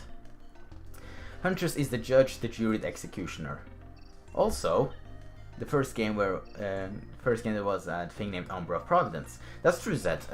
The shadow demon, or shadow thing that attacked you alongside Providence is called the Umbra of Providence. And the things that attack you in Vengeance are Umbras. There's a connection there that might hint that it's the, the relative of Providence, because they're of the same species, might send these Umbras to like hunt Umbras to hunt after you, or the spirit of Providence, you know, him being killed. It's kind of like echoing in the forms of the survivors. Of course, completely bonkers, but I don't think it's out of this world to assume that might be the case. The mirror of Risk of Rain 1 is a way to say the Umbra is kind of a shadow against the original person. Yes, it's also a very interesting log. I know you. You avoid looking at yourself. You feel disgust at your own reflection. You wish every mirror to be shattered. It's time to change. You're not alone. Kind of like a more different. The reflection is, if this is the reflection, you know, talking, it's definitely like a different version, because it seems like the main person has a lot of insecurities, and you know, this reflection wants, you know, to change that. Probably not for the good of the original person. It might be some sort of monkey paw thing, but again, speculation. Does the character alternate skin have lore? Not that we know of. I have actually unlocked all of them. Close your eyes if you don't want to see them, I suppose. They're like alternative skins vary a lot, because I think the Hornet skin for Commando definitely has like the implication that it isn't like the same type of person, of unit. You know, this might be some sort of like Black Ops or maybe more shadow unit. It seems to also be underwater, like it has a Scuda looking mask, and it could be an oxygen tank there. There's Andy, by the way. But it also might just be a kind of like a reference to SAS and kind of how their gas masky type suits, might not of course. Arctic, I just think that's an Arctic recolor of, because it kind of makes sense, because I think you unlock her on Rally Point Delta, the snow map. I think that's just more thematically appropriate. Multi, handy, and nostalgia recolor, though it feels kind of disrespectful wearing like the color of Handy while Handy is just sitting there. Umbra Providence is the name Providence Shadow. Indeed it is, Jibber. And then we have, now this one is interesting actually, thanks to Phobos, if he's still around here, who pointed out that the EOD tech suit, I was being a bit silly and I thought it was like a different corporation, like we have the UES, Contact Light, and then we have the EOD. But EOD is actually like the name of bomb suits. Because if I Google EOD suit, it's identical. I just think it's a reference to the typical EOD suit, who was also worn by Fat Man in Metal Gear Solid 2, which is the greatest character in Metal Gear Solid, and I will not argue about that. Artificer, Chrome, I don't know, a faster browser, can't really say. It's some skins I think have a lot less information than the other. Only some have stated that this bears like the colors of Providence. I personally don't really see it. Also the symbol is very different, and Oni is, a real thing. Oni samurais are, well, I'm not sure a lot of them. It was kind of like a mythical Japanese. I'm not sure if there was like a myth, or they're like spirit attacking, or if they're like warriors, just normal warriors with cool masks.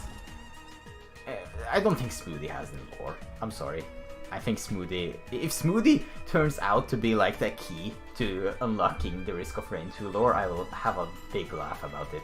But I just think Smoothie is a wacky color set. Loader, it's Risk of Rain 1. Might be a reference to the power loader from Alien. Might not. It's not exactly the most original design. Acrid, albino, might be a condition of when, maybe they've been on the planet in the Void Realms for so long, they got super pale. Yeah, that's all I got. I'm not really sure if there's anything else. I prefer the normal skins. I don't know, call me like nostalgia. Let's see. Dumber Providence is the creature seen on the other side of the bed when he has a sleep paralysis. Penny Skeleton. Umbra Providence. He has summoned the power of his sleep paralysis demon to haunt you twice. That's a power move. Umbra is one type of the shadow, like a Penumbra or Antenumbra. Well, that explains its name. Thanks, Shepard. What will be your thoughts in War 2 the final boss will be Providence again? If the final boss will be Providence again. I don't think it will. I know Hope will like to do new stuff, and I don't think they want to retread ground and do Providence again. The common theory is that the boss will Providence is relative. That's in the Brittle Crown and all those logs. But we still have a ton of logs left, especially lunar logs. We're missing half of them. There might be a new entity we don't know that will be the one that we fight against. In addition, it might also be really cool if we don't know who if we meet the final boss and it's some complete new entity and we don't know who that is, and we have to learn, maybe in a later update, maybe by digesting the logs in a different way, we have to learn who this new entity is. That's my thoughts. Thanks for asking. That's what Heister, that he actually wasn't invincible. I know that's I always thought that myself. You can actually kill the Umbra, but that is the one. That's the thing that haunts you. Jesus D, hey, good to see you, man. Will we see the Beetle Queen burger in the next update? I think you're asking the real questions here. If there's a Beetle Queen burger, I don't think we'll see one, sadly. I don't think Hopo are brave enough to add that. Loader is confirmed to be inspired by the suit you mentioned. Well, that's cool, Zed. Nice. 1 hour and 36 minutes. Thanks for keeping count, Eric. God damn it. It is Farson the end boss. Yeah, no, Providence and relative move aside, it's going to be Farson. I'm not sure if any of you are familiar with Ark Survival, but it also has like these logs of people that were stranded on the place. And one of the bosses, well, spoiler alert, is actually one of the log writers. And I think that was a super cool twist. Like, you can slowly see his descent into madness, and then you fight him. The Scavenger's interesting thing to talk about, or think about, a creature that uses driver's item for himself. Yeah, and like, the flavor text is a taste of your own medicine. And we can like wonder about the nature of the Scavengers, if they are sent by the, like, if they're sent by Providence to collect all these items, so you know that no one uses them or all that, which kind of makes them martyrs in a sense, because we both know that you know, the items does horrible stuff to you. The bustling fungus, it grows into your body and you feel the roots in there. Mysterious Vial, like, have you read the Mysterious Vial log? Like, side effects may include itching, rashes, bleeding, sensitivity of skin, dry patches, permanent scarring, misaligned bone regrowth, rotting to the you don't want to know. Like, you know, these things are not good. You, like, shop soldier syringes, like, they're pure adrenaline. Like, they're actually vaccinations, antibiotics, painkillers, steroids, heroin, fucking gasoline. I don't know how, like, you see people, oh, I'm gonna stack 12 soldier syringes. How are you alive? These people are something special that they can survive that, but I think you get my point. The items, they don't really do that good things, or they represent horrible ideas, like further weaponizing of even medical drones, or non-combat oriented drones, as well as keeping up an arms race, similar to the Cold War. Like, all these items have a bad history. Except life savings, I suppose. Not really much to say about that one. It's cute. But also a fun fact: when I first played the like Risk of Rain 1, I thought like the happiest mask that the Scavenger carries was their face, and that they were carrying overalls and like the eyes were their buttons. You can imagine my revelation when I like open the log. Definitely, like, also, you know, the way, like, how sad the Scavenger looks. There's something about them that's fishy.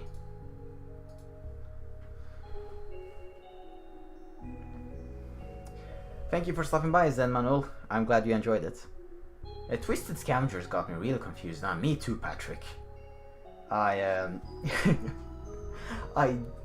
They're so weird. There's like multiple of them, and they have like different items. Let's see. I don't remember all like the information about them because there's a lot. Let's look at that. Here's the log.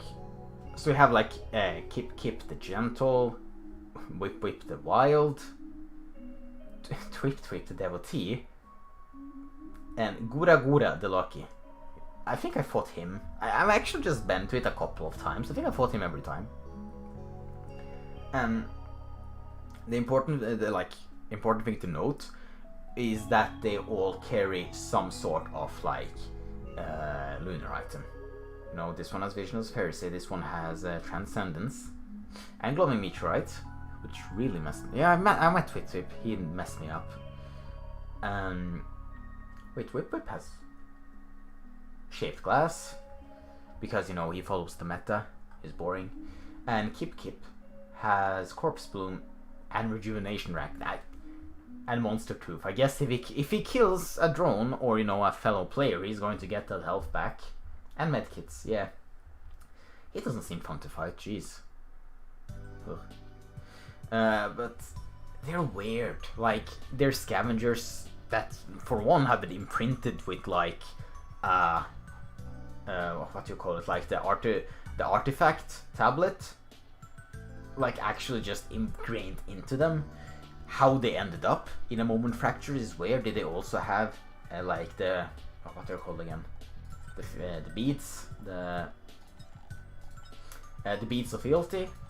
Like, did they collect them and then somehow ended up there? Were they sent there by like another deity or entity? It's so hard to tell, man. Twisted Scavengers are holding some secrets, I guarantee you. Sticky Bomb log in second game is the best. I think it's kinda... I find it funny. I find it kind of, you know, dumb in the sense that... in the sense, like, this survivor is incredibly incompetent. Like, he's just pushing everything to get sticky bombs. I know it's a gag on the player base, you know, how in the early game sticky bombs were ridiculously strong, so, you know, you just stack them, you know, 120 sticky bombs later and the planet was basically dead. But it's funny, but I also kind of feel bad for the other survivors, you know, who wanted to live and not join a sticky bomb crazed lunatic. When you open the first log, oh god, what happened to his eyes? Yeah, he's so sad. And there's also like, they look basically the same in the first second game, but like they look farther up here, and they look how do I say this in a polite way? They do look a bit disturbed, you know, they blink independently, but they also like carry weapons now, don't carry the ukulele and Brilliant Behemoth. It's an interesting like design difference, and they have a stick for some reason. I always wonder what that stick is for. Is there like their lucky branch to find water? Wouldn't that be funny? But you know, also they have like these scales at the bottom, like they seem more amphibian, like they're water creatures in this game. And that might also explain, you know, the rust on the cannon. One last thing is curious how Twisted Scabs on lunar items. Indeed it is, Ed. How they even got a hold to them. How many hours have you spent in... I, Jesus, have spent... how many hours have you now? I spent a couple. Like... I know people... 355. I know some people probably spent a lot more. But I'm happy with it. The World Scavenger is about the person who what collects to survive. Yeah, it did. Maybe they're for the planet but not related to province directly. Could be. Could also be like a very like scheming how much how can you say it, how the scavengers might be another example of a doomed species, and you know they're trying to somehow, you know, get by scavenging. Maybe that's what their doom was. Maybe on the original planet the scavengers like collected too much and, you know, the planet couldn't keep up. And or they could have been sent by Providence or someone else to like collect all the items. Well, 466 hours, damn. Stickies for sticky situations. Haha! That's a pun, Skellington. Grant us eyes. Allfather, grant us eyes. So what are lunar items? Are items that are found on the moon? Good question. What lunar items are is very weird. Now the Luna, I think it's Luna. It means moon on Latin, if I recall correctly. Luna is divine embodiment of the moon, according to Wikipedia. If you trust that, that's up to you. And so definitely related to the moon, which a lot of things are in the game. And we have the notes of how we know the shaped glass. We know how it was created. It's unstructured glass from the heart of the, in parentheses, moon. And then it's basically folded and shaped by a god's design. And it's basically infused and folded with time itself, which seems to be another aspect that comes up a couple of times in lunar items. It's that they're from the moon and that they're also related to time. Like, also I like, it gives incredible power. But here's also the thing, time is fair. Micro tears begin to coil in pairs, must begin to snap twice as fast, the cost of all the time. But he has plenty of time. It's like the power they're getting from the shaped glass is accelerating their lifespan, which is a metaphor for when you pick shaped glass, you're kind of more likely to die. Your death point is kind of like it will arrive faster. I think that's kind of what it's going for. I'm not 100% sure. I think that makes sense. And then the other items, Brittle Crown, we don't know anything about the crown. I think it symbolizes how Providence's kingdom, or well, their planet where they rule over other species, is brittle. It is built on top of sand. It will fall eventually. And as such, as a crown, a symbol of royalty, is brittle. It won't really last. It will eventually break, just as Providence's rule eventually broke, as was foretold by the relative. Transcendence, no clue. It's a bug. It's a bug that somehow symbolizes time travel. I know the term transcendent itself refers kind of like to spiritual, like, enlightenment, kinda, if I recall correctly. And that is, you know... I'm not really sure how that relates to a beetle. I mean, it looks like he's praising the sun. I'm really not sure. The transcendence baffles me. I think there's so much that hides in it, but at the same time it might just be, haha, this is a fourth wall break. Ooh, fourth wall. Corpse Room has nothing, just drowned. The Visions and Strides of Heresy, they're related to the moon in the sense that they are... how do you call it? They are... the pieces of the heretic was scattered to the moon, to the two poles of the moon. One leg on the one pole and one leg on the other. And no mention of time travel here, but you know, there's the moon mentioned, the obligatory moon mention. Focus convergence, mentions on reversing reality and returning, gravity concerning. It's very like ethereal, you know, like we're not a part of the world by the like material limits of it, and they're like doing things again and again. So there's a time travel mentioned, but no moon. And Hellfire Tinctures is interestingly very independent of most of them. Like, there's no mention of time travel or the moon in reality. It's apparently some scientists trying to like mix ichor and black ichor and then ignite it, but without dying. Kind of like how Hellfire Tincture, you know, you ignite yourself, you do a lot of damage, you hurt yourself, but you don't die. Always kind of wonder if like everyone like Grix, who ignited, was, you know, he was dead. Like, he died. The experiment failed. So they tried to mix it again, and they like sacrifice another person, Ouju, who then dies, and the black ichor could be blood. You know, black ichor of Ouju begins to pour on my feet. Like, he's literally burning to death because the experiment isn't well. And then they ignite themselves, and they finally get the mixture correct. I think that's how it is. But if you look at the magma overloading worm model in Risk of Rain 2, it only has one eye. Wait, really?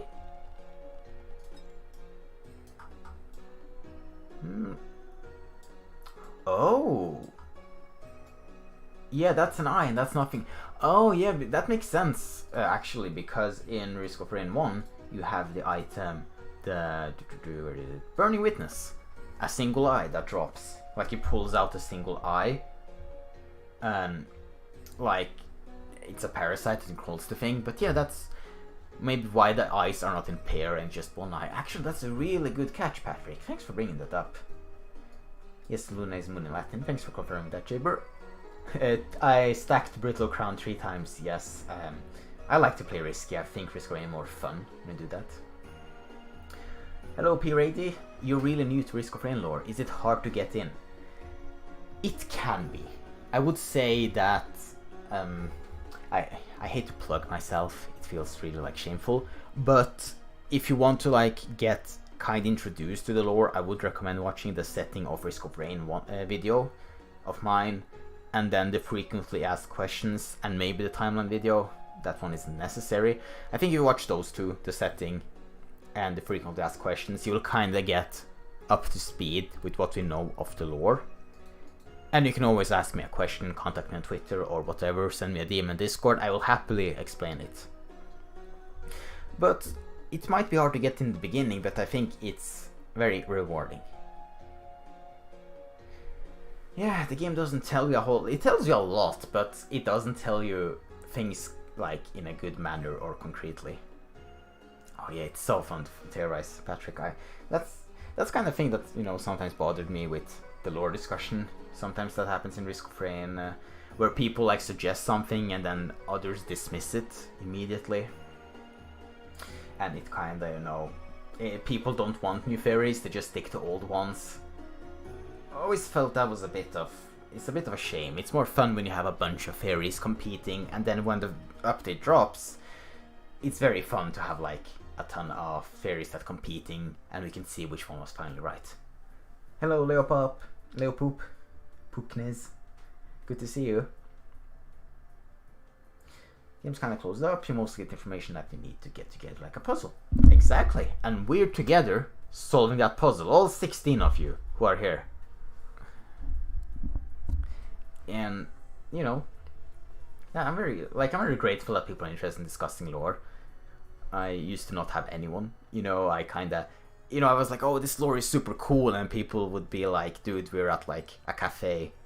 We can't discuss lore there. I'm like, oh, right. This live will indeed be saved, Eric. So if you have to go, if you are busy, you can catch up on what we talk about, like, in the future. Don't worry. My favorite theory is the sound of the planet is a giant magma worm slowly approaching the planet. No, you see, there was like one suggested theory that the time is ticking down. And what is it ticking time for? Well, it's ticking down eventually till the magma worm, that is the sun, will consume the planet. That's absurd but very fun. The log suggests that the children were killed. Indeed it does, Patrick. In 2, when you go to the parent log, it says, while assessing a landing site, and the small ghostly creatures now lay unfortunately flat under our ship. And the parents, you know, got really pissed, started smashing down the ship. Or well, it didn't do that immediately, it first got aggroed. And, you know, small ghostly creatures, I mean, there's only one monster that kind of fits that description. Also, this is really weird, like, where's the parent? Can I skip the parent? There. The parent is, you know, look at how small the spirit children are on it. Like, they're tiny. But in the game, children are like, you know, almost the size of the regular striver. Maybe those are children and those things on them are babies? Which would, you know, make me feel even more horrible. Don't want to think about that, jeez. Hold up, big brain talk from Jabber here. The moon is almost always depicted as the female. Lunar items give incredible power, but take some from me as well. All these mentions of the heretic being broken and the placed on the moon, could that mean lunar items are fragments of her power? And maybe that could have been, and maybe what could have branded her as a heretic? That's a popular theory. That's kind of like one of, well, you're going far more in depth. The concept of the lunar items all being related to the like heretic in some way is like it's looking very relevant. You know, the feel moons being like associated with a female and the heretic being a female. It's possible. Some like to suggest that it's Providence, you know, that it's the he mentioned in the Shade Glass log, and also our Tincture log, because, you know, they're using the design of a god, and we know the relative Providence really like the design. I know, Kyokim, it's tragic. We know 2 items are actual items of power in the heretic, which is female. We can't say for although we can't, but we can speculate on it. But for now, it is kind of weird. Do you love the game as much as the lore, or do you like the game but the lore is next level to you? I like that question. That's a fun question. I think in Risk of Rain 1, I think I enjoy the game a lot. I really do. I think it's one of my all-time favorite games. It just offers something that I don't think other games offer to me.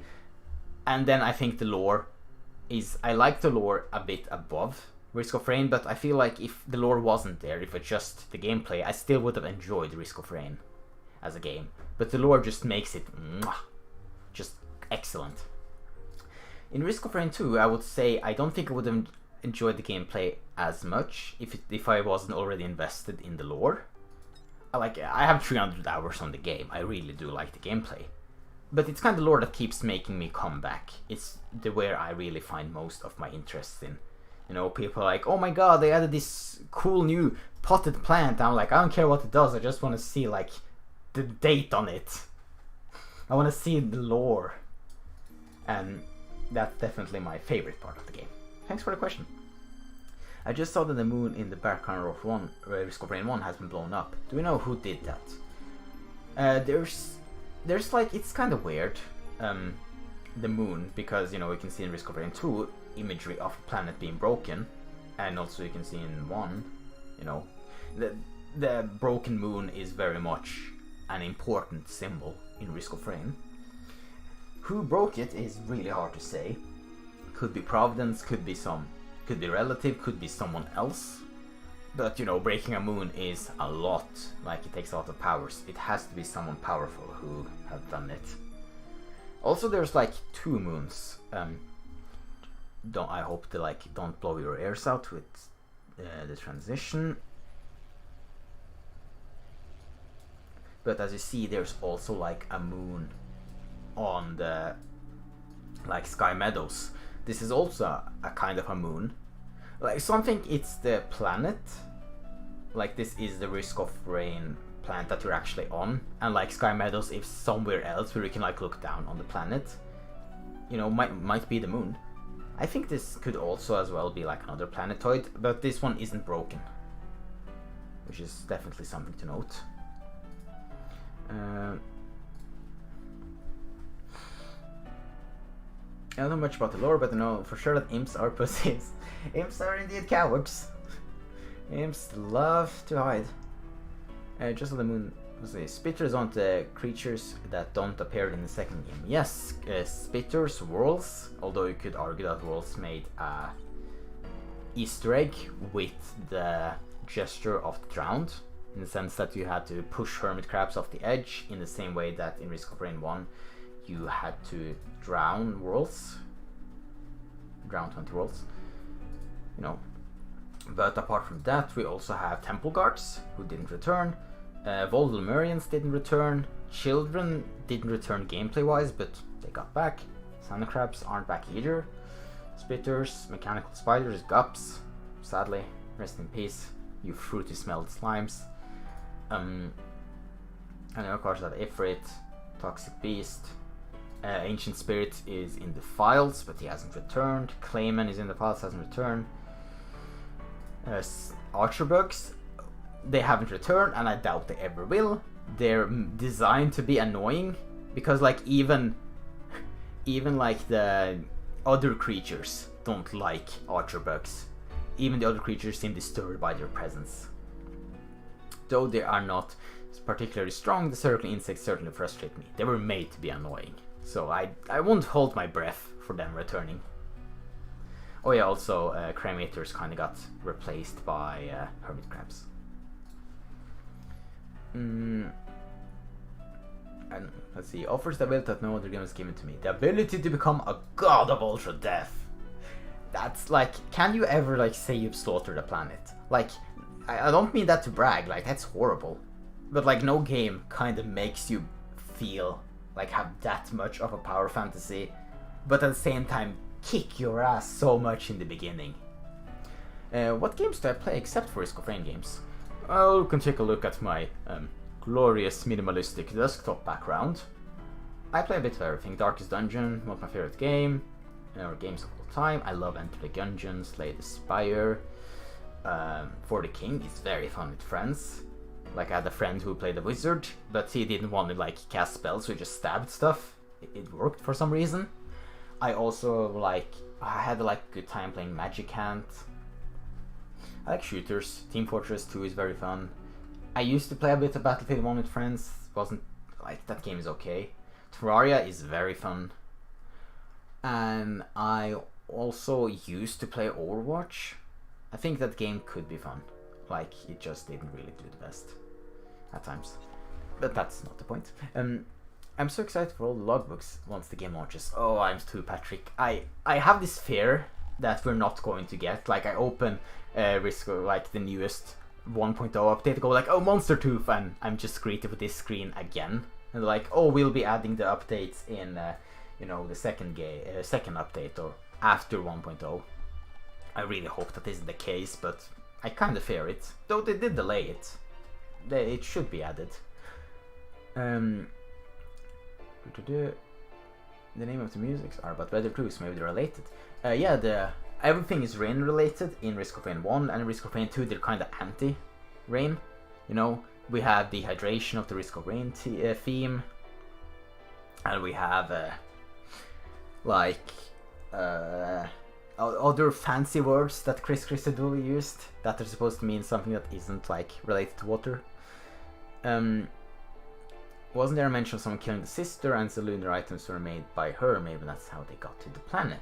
Well, Aratek, we know this, like, the heresy items are pieces of her. We know someone utilized the design of Providence's relative to make the shaped glass log. If that is the heretic, is hard to say. We know Heretic didn't use it because it's a he that wielded it. And apart from that, most origins of the items are very weird. You know, it might be. This all might be, like, written from the perspective of the heretic. That's actually an interesting viewpoint. I'm gonna have to consider that. Carl Lucas, I'm lurking here, but there's a thing. I think there's 3 different things. 1, story progression. Or story progressing lore. 2, world building. 3, fluff. There's a lot of fluff in the game, like fluff, but sometimes I want some story. And I don't mind you lurking, as, like, it's very nice to see your chat messages, but I don't want anyone to feel pressured, you know, to send messages. Yes, there's a lot of fluff in the game. Some people, like, say I overanalyze and, like, take things too serious, like, you know, oh, you know, this is obviously supposed to be a joke item, you know, about a squid turret, that's funny. And I try to find something that relates to the biology of the Risk of Rain world. Kind of same with, like, Sticky Bomb, you know, it's a gag on the player. I just stacked 228, I'm a coward. You know, it's a gag, it's lots of joke. Actually, fun fact, in Risk of Rain 1 there's actually a Half-Life 3 joke. Crowbar, you know, he's a crowbar Gordon Freeman.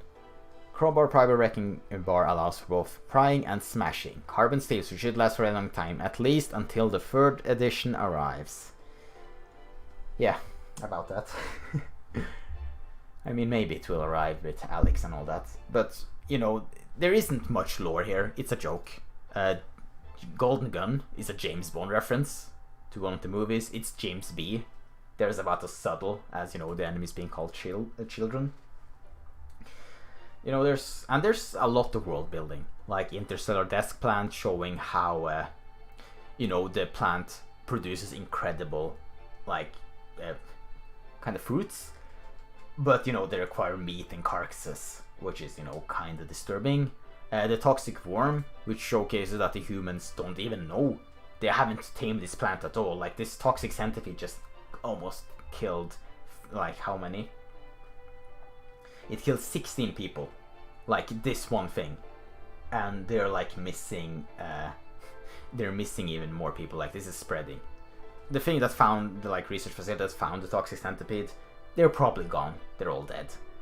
And that's sort of world building, as well as in the Dead Man's Foot, where, you know, we can see a survivor being, you know, infested and then he explodes. Really disturbing. I don't know why you would send the Dead Man's Foot to his family, or I didn't even know what you send it to. Like, even the game doesn't know. And so, but it shows It shows us that humans have not tamed this planet. We're not masters of Risk of Rain World. Chris made all the music types and hope to place them where they want to, at least in the first game. I think that's also in the second, Patrick. That's correct. And yes, Carl Lucas, I also want some more story. Like, the fluff is very fun and you know, it's nice, but sometimes you just need more story. So the different stages are on different planets. I believe they're all on the same planet. We just teleport from place to place. Because, you know, it all centers around the one Risk of Rain planet. It's just the climate seems to be very different. If they outdo Archer bugs, Risk of Rain 2, I'll uninstall. Yeah, Patrick, you probably wouldn't be the only one. What do you think about Terraria's last update? I haven't gotten around to play it. I was supposed to play it with a friend, but, you know, then test and exam kinda hit. And, you know, so I haven't got to trying it around.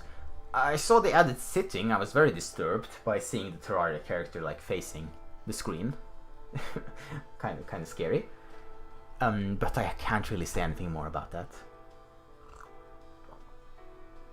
Did you ever notice how Monster Tooth and me technically swap effects from the first game to the second?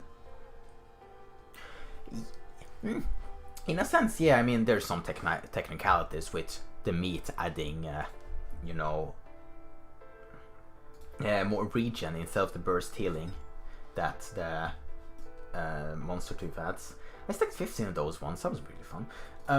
And also, yes, yeah, wires. That's correct, Patrick. Sprouting Egg and Cautious Slug are the same item. It's very, I think it's almost, we can almost say it's confirmed that the Cautious Slug is what hatched out of the Sprouting Egg. Because in the Sprouting Egg log, we can see that the thing is, you know, kinda uncertain, like it doesn't want to leave, and when they try to like wiggle it, like when they try to remove it from the shell, it's just screaming. It's horrified. It's not, you know, it's horrified. It's cautious of the world, and that's why the Cautious Slug gives you a similar effect. It's probably going to latch onto you in a symbiotic way to like stay safe. Let's see. Did you ever notice how Monster Tooth and me technically, you know, Sprouting Egg? Maybe the sister was literally the moon when she was blown up by one of the siblings, and the parts of her became lunar items.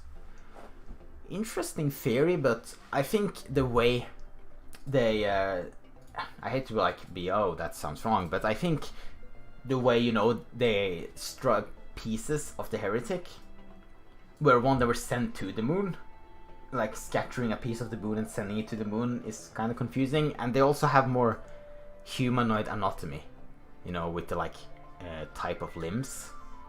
It kind of feels, you know, weird for it to have like arms and legs and that being sent off.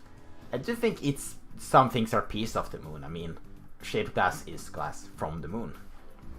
Lunar items seem to be very, very, very requested to talk about. Nothing is Korean related. Are you hyped or interested in some games that are about to release? If so, what games are you waiting for? I'm very excited for Darkest Dungeon 2. I can't wait for that game. I'm going to play the hell out of it. And apart from that, well, of course, I'm excited for the Risk of Rain 2 update. But yeah, I don't really look to the future for too many games. I have my games that I enjoy, and I just kinda play them on repeat. Like, I still occasionally take some Risk of Rain 1 like runs. I play Risk of Rain 1 modded a bit, quite a bit. I enjoy my comfort zone. I don't really venture out too much. Can you explain lore behind the secrets in the game, such as the two elder learners in desert map to drop off the rings when killed? This is a mystery. They're both of the rings, they're poets, like poems. Should memories be lost? Should the ocean be clouded? Will it bring me further? Will it die with me? Io and Europa. Interestingly enough, I believe Europa and Io are names of moons. I know Europa is a Saturn moon. I don't know what Io is. Just gonna Google that. Io is indeed also a moon of Jupiter. Wait.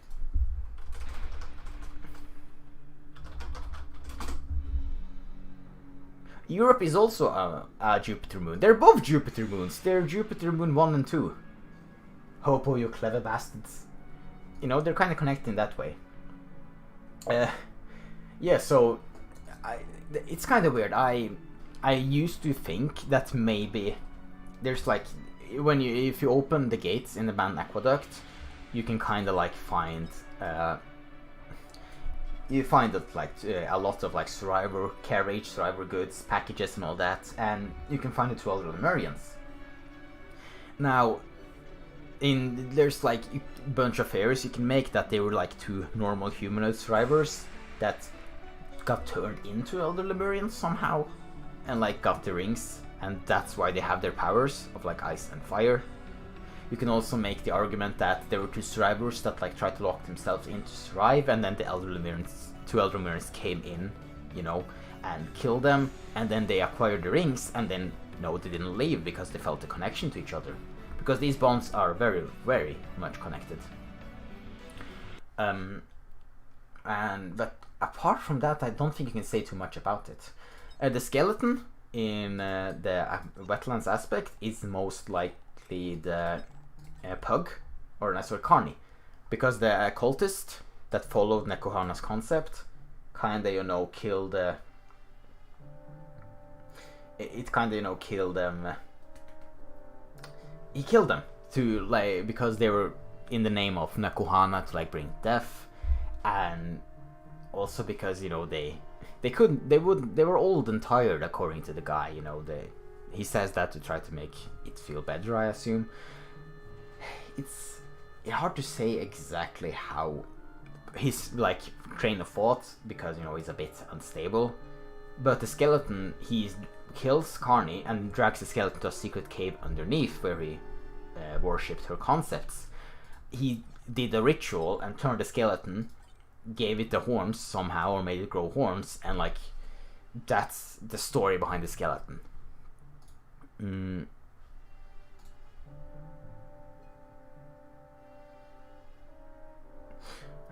I think I just got reported on Risk of Rain 2 server.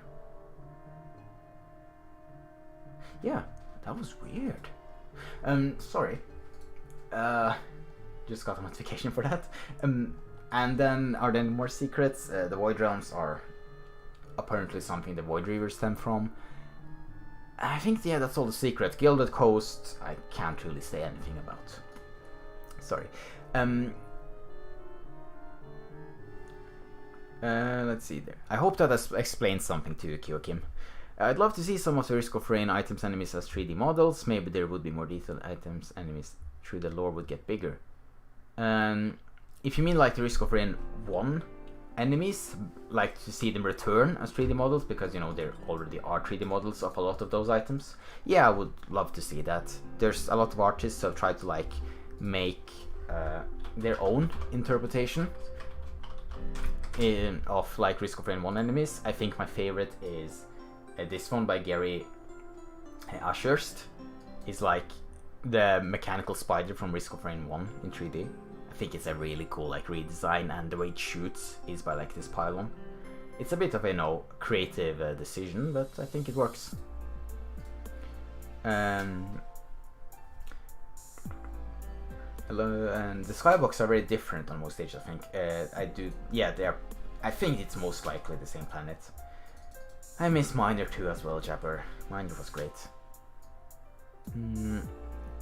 I'm the only one who would love to see Sniper character in Risk of Rain 2. Sniper was very requested. How many votes did they get like in Risk of Rain 2? Let me see. That was polls. Like, Sniper got 29,612 votes. Like, if you see it here. And Tony server 33,000, Sniper 29,000. Like, wrong window. There's a lot of people. Sniper is very requested. Will I make lore video for another game? Yes, I am planning to make Darkest Dungeon lore. 2 videos exactly. Sniper may be added that from one since he had a lot of votes. Yes. God, chat is doing a better job of informing than me. God, I love all of you. Thank you. Terraria lore. I find it interesting, but I kind of don't know where to start with it. I might do some research after a while, but it's kind of weird. I mean, you have Calamity lore, which is a bit extra, and also there's a better resource for it, but I don't even know how much lore there are, like, how easy it is to find it, how good it is to piece together the story. Yes, Tyrell is even more vague than Roar, yeah. Also, when are we getting at the rest of Cthulhu? We have their brains, we have their, like, eyes. Where's the rest of them? Jeez, real logic can't even, like, code a whole Cthulhu. Moonlord doesn't count, that's Cthulhu's brother. Monster Hunter World and Space Lords? Monster Hunter World, I'm not that into Monster Hunter. Space Lords, I might give that a try, might see about it. I use Jupiter's Moon, I think, Penguin Power. Yes, you're correct, Penguin Power. So, oh yeah, that's Suzuki. Let's Google that.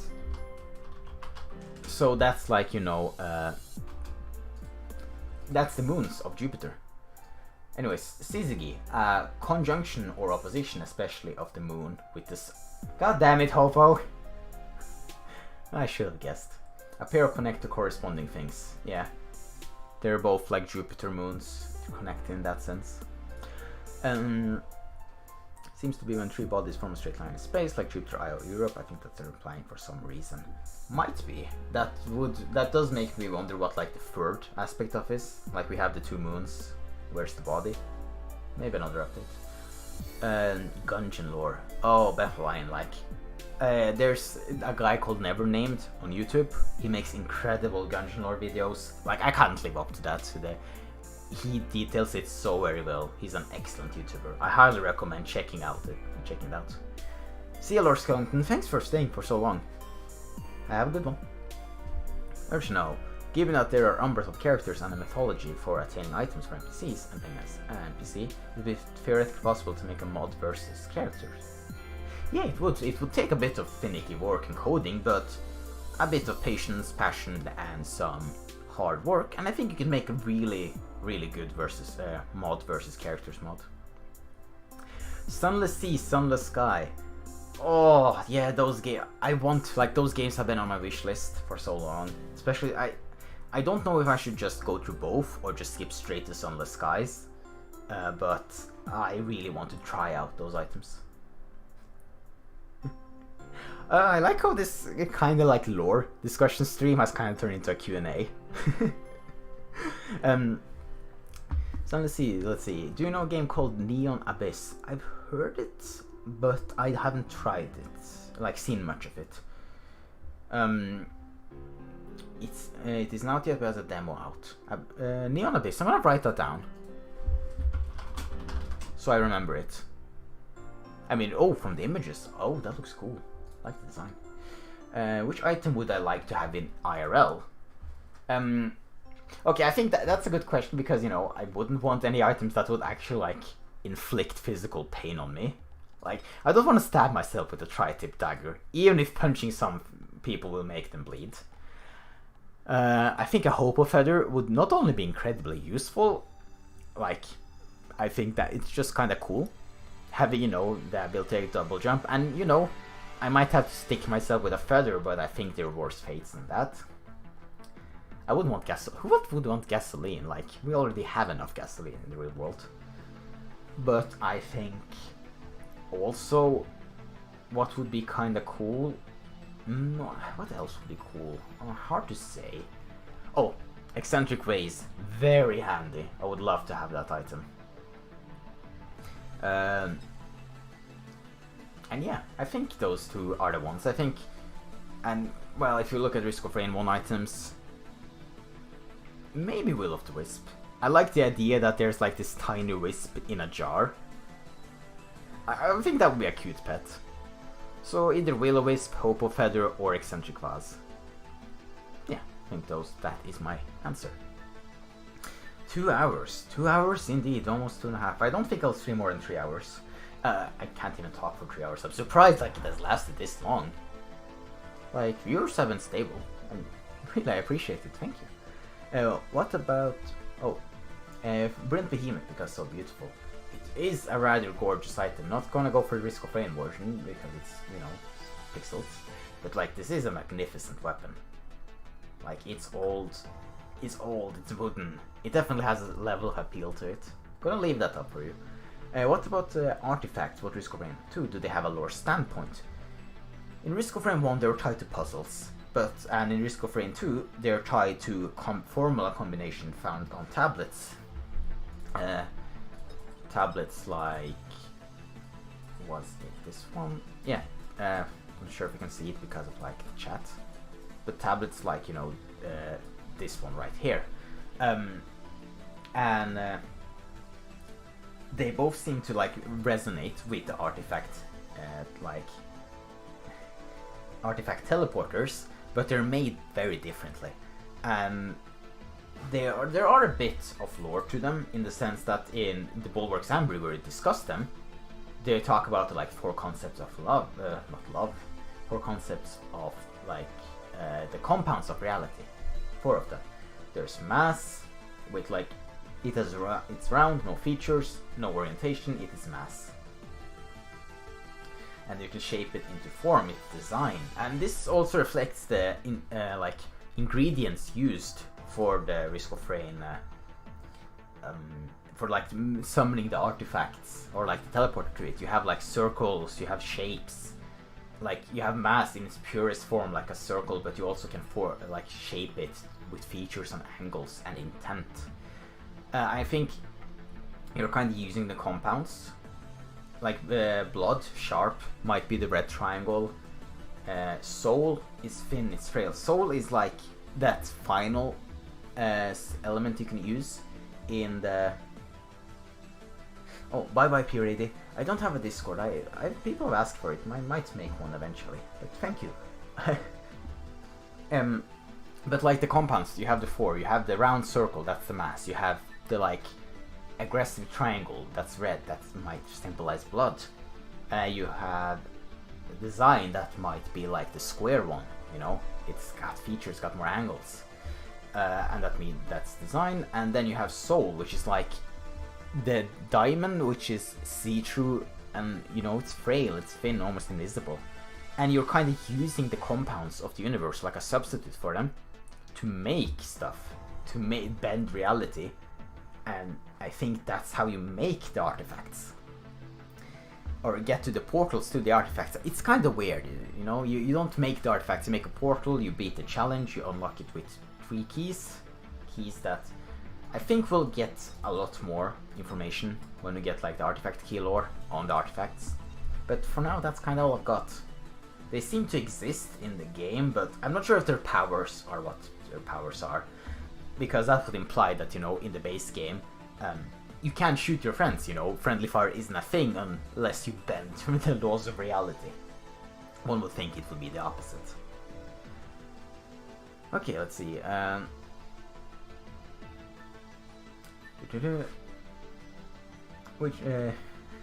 Yeah, the Brilliant Behemoth would make everything go boom. Very good on a like bad day, when you're like frustrated, you know, just break some old garbage or cardboard boxes. Eric Forgo, you would... I know you're joking, but like, Soldiers Fiend, oh, that stuff is horrible. Or Banner, that's a nice decoration. Sunless Skies is easier and more hopeful, but you get more plot to play Sunseas first. My favorite RPG besides Stardew Valley is Sunless Skies. Summer vacation is coming up. I might have time to like drop by them, but I'm going to focus on making videos, so we'll see about it. Patrick says Samurang. I mean, Samurang go wee. It's fun. It's a very fun night. That's one of the like more fun lores. Is like this lunatic. Risk of Rain 2, it's interesting. Risk of Rain 2, it's like this lunatic is like, guess what? This Samurang just uses everything. Like, you can throw it to a toy dog. If like you can use it to self-defense, you can cut trees. But in Risk of Rain 1, the Samurang is much more like disturbing. Well, as disturbing as, you know, a giant saw can be. Where, you know, there was a bit of a factory accident, and, you know, people got a bit chopped up. And that's why they're, you know, sending the blood to be analyzed and all that. And it, well, it has the blood and flesh still, and it smells like rotten meat. Not very pleasant.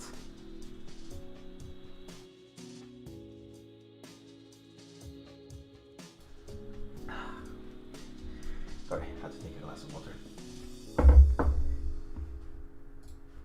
stay hydrated and all that. Isn't that what I'd like to say to you?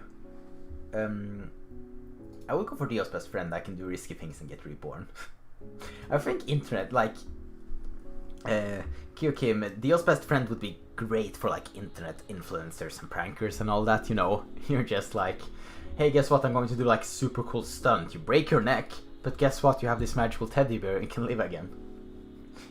Like, imagine if all of these items exist in a real world. They would be used in like such bizarre ways, I guarantee it. Well, except a crowbar. I don't think you have to like stretch your imagination to imagine a crowbar. Hi, some Jummy. Nice to see you, as well as you. Helixiac? I pronounce that like correct.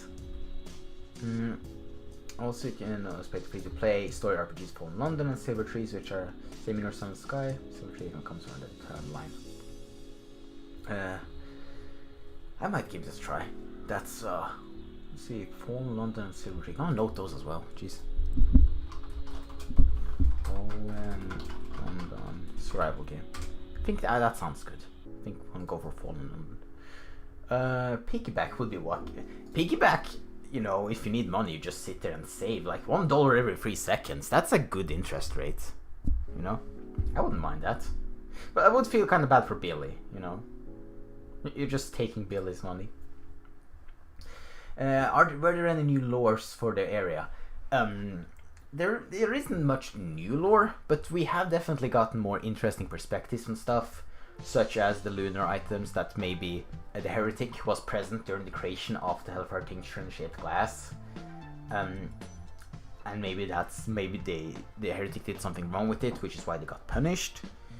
But if you really want to catch up, this stream will be up as a like video later on, and you can catch like all the rough starts. Professional streamer, I swear. I don't remember what stages got lost in the last update, but we certainly got new stuff.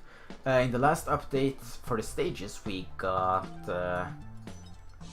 Sky Meadows, we got Hidden Realm, A Moment Whole, A Moment Fractured, we're still missing Whole, and Hidden Realm, Bulwarks, Ambry. Those are the 3 we got. My glasses are fogging up. So, who are the recordings of all the logs for items and monsters? That depends. That's a lot of different persons.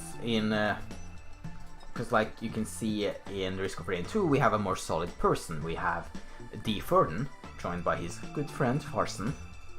In Risk of Rain 1, when it comes to monster logs, we know it's the person that killed... I don't have that one. Trust me, it's the person that killed Providence that wrote these logs. We don't know who it is.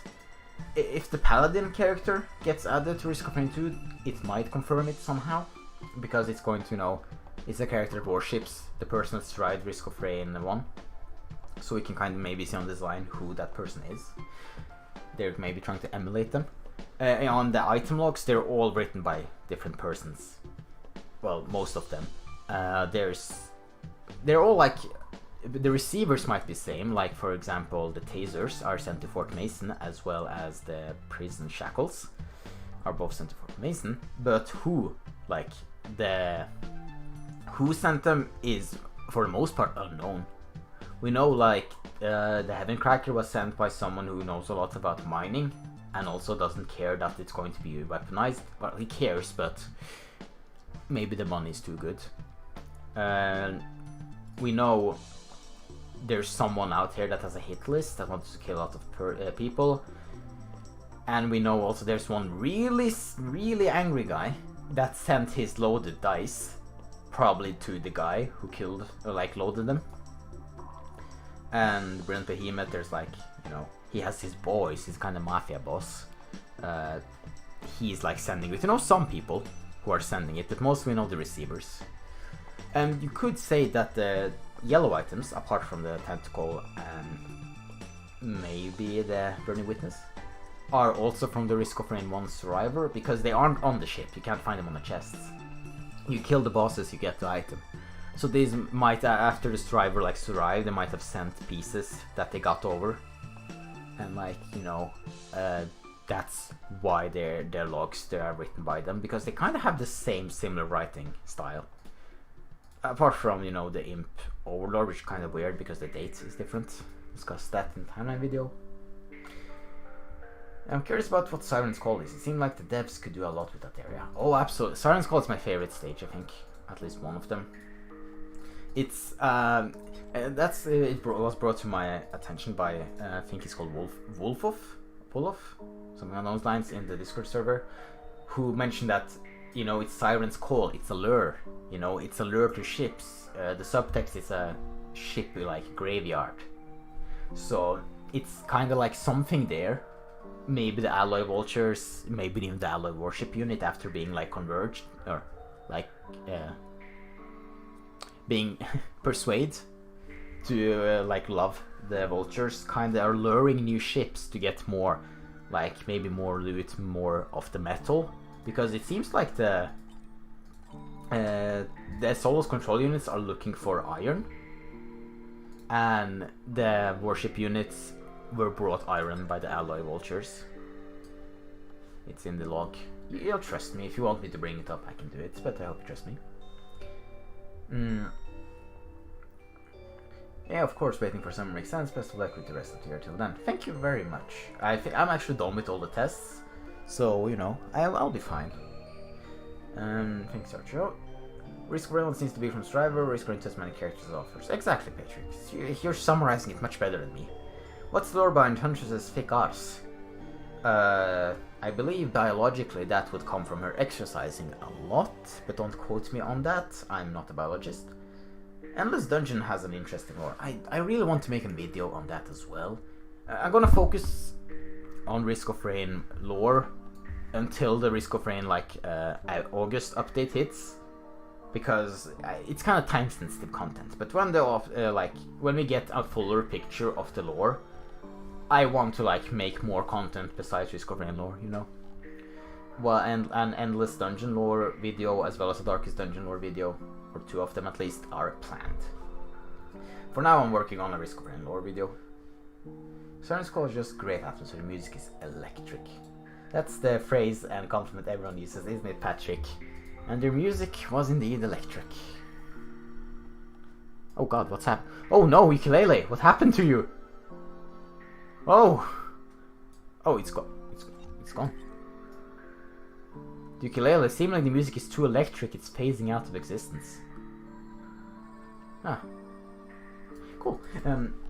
But Siren's Call is such a like wonderful stage. The atmosphere, I feel sometimes that atmosphere kind of gets lost in Risk of Rain 2. You know, areas are far lighter and all that, and you kinda, you know, it doesn't feel as dire or threatening. It feels more welcoming, and I don't think that's equally as interesting. But then you have Siren's Call, who just nails that mood and ambience so perfectly. Like, it feels so wondrous, and like you don't even know what you have really stumbled on. Siren's Call is just a really great map. I really applaud Hopo for that map.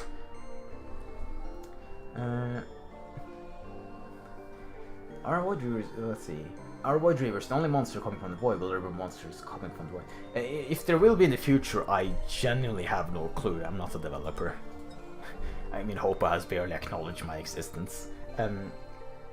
But the Void Reavers are so far the only enemies that like we can make a distinct connection to, like the Void. But yeah, that's about it. In the future, who knows, you might see. I feel like the Void Realms could use more development. About the artifacts, that makes a lot of sense. Glass is made onto diamonds, making you frail but deadly. Exactly, Jaguar. This one is mostly squares mass, and it spawns monsters from other areas. Yeah. And monsters, what are monsters but mass?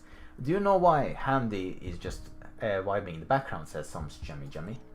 Is it okay if I just call you Sums or Jummy? What do you prefer? But yes, Handy is just chilling in the background.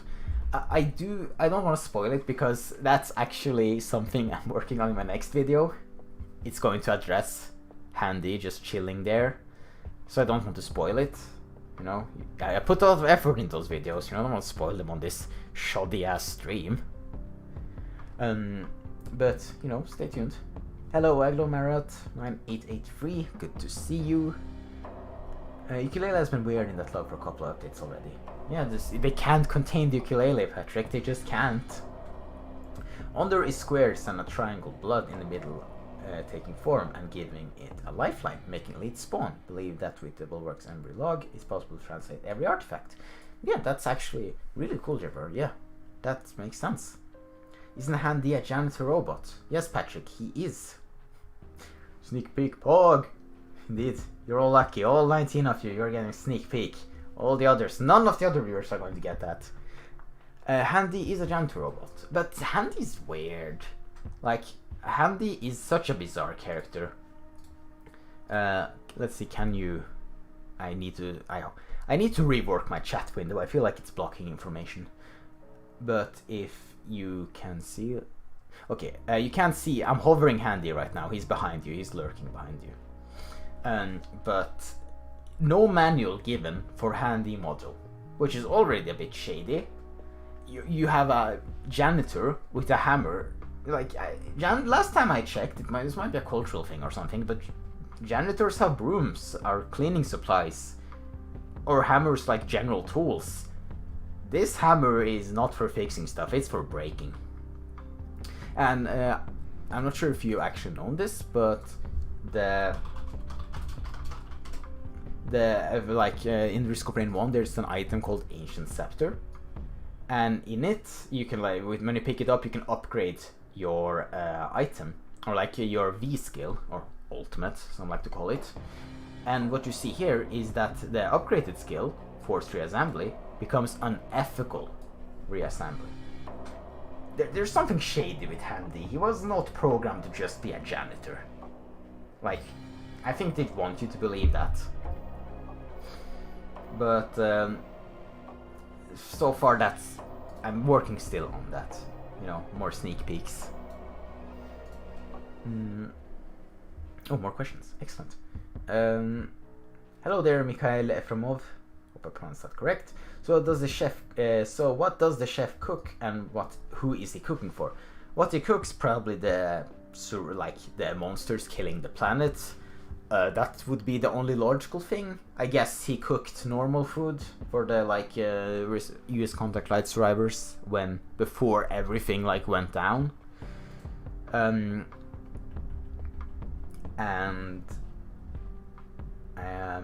Yeah, it's really hard to say anymore. It's really hard to say anything more on Chef. Nightbringer, good to see you. Do you have any idea why the Artifact Spirit wasn't put into the update while it was teased for the dev update? I have no clue. I have no connections with the developers. As I previously mentioned, they don't even acknowledge my existence. I don't think they have anything against me. I'm just not a big content creator. But I don't know. The only thing I can guess is that gameplay just didn't work. Like, having super fast... I guess having super fast... lesser wisps would be very annoying. The live will end soon. Will it end soon? Not like you wanna. That's touching, Eric. Thank you. It will. I think it will. Maybe 20 more minutes. Then I have to go. So, stick around for a bit. But that's my theory, Knight. Do you think there are more robots like Handy or Multi? We know there's one more. I think Chef is kind of like a similar robot. Wrong window. But we also have in the medkit log, we have Med-E. So Handy, Multi, Med-E.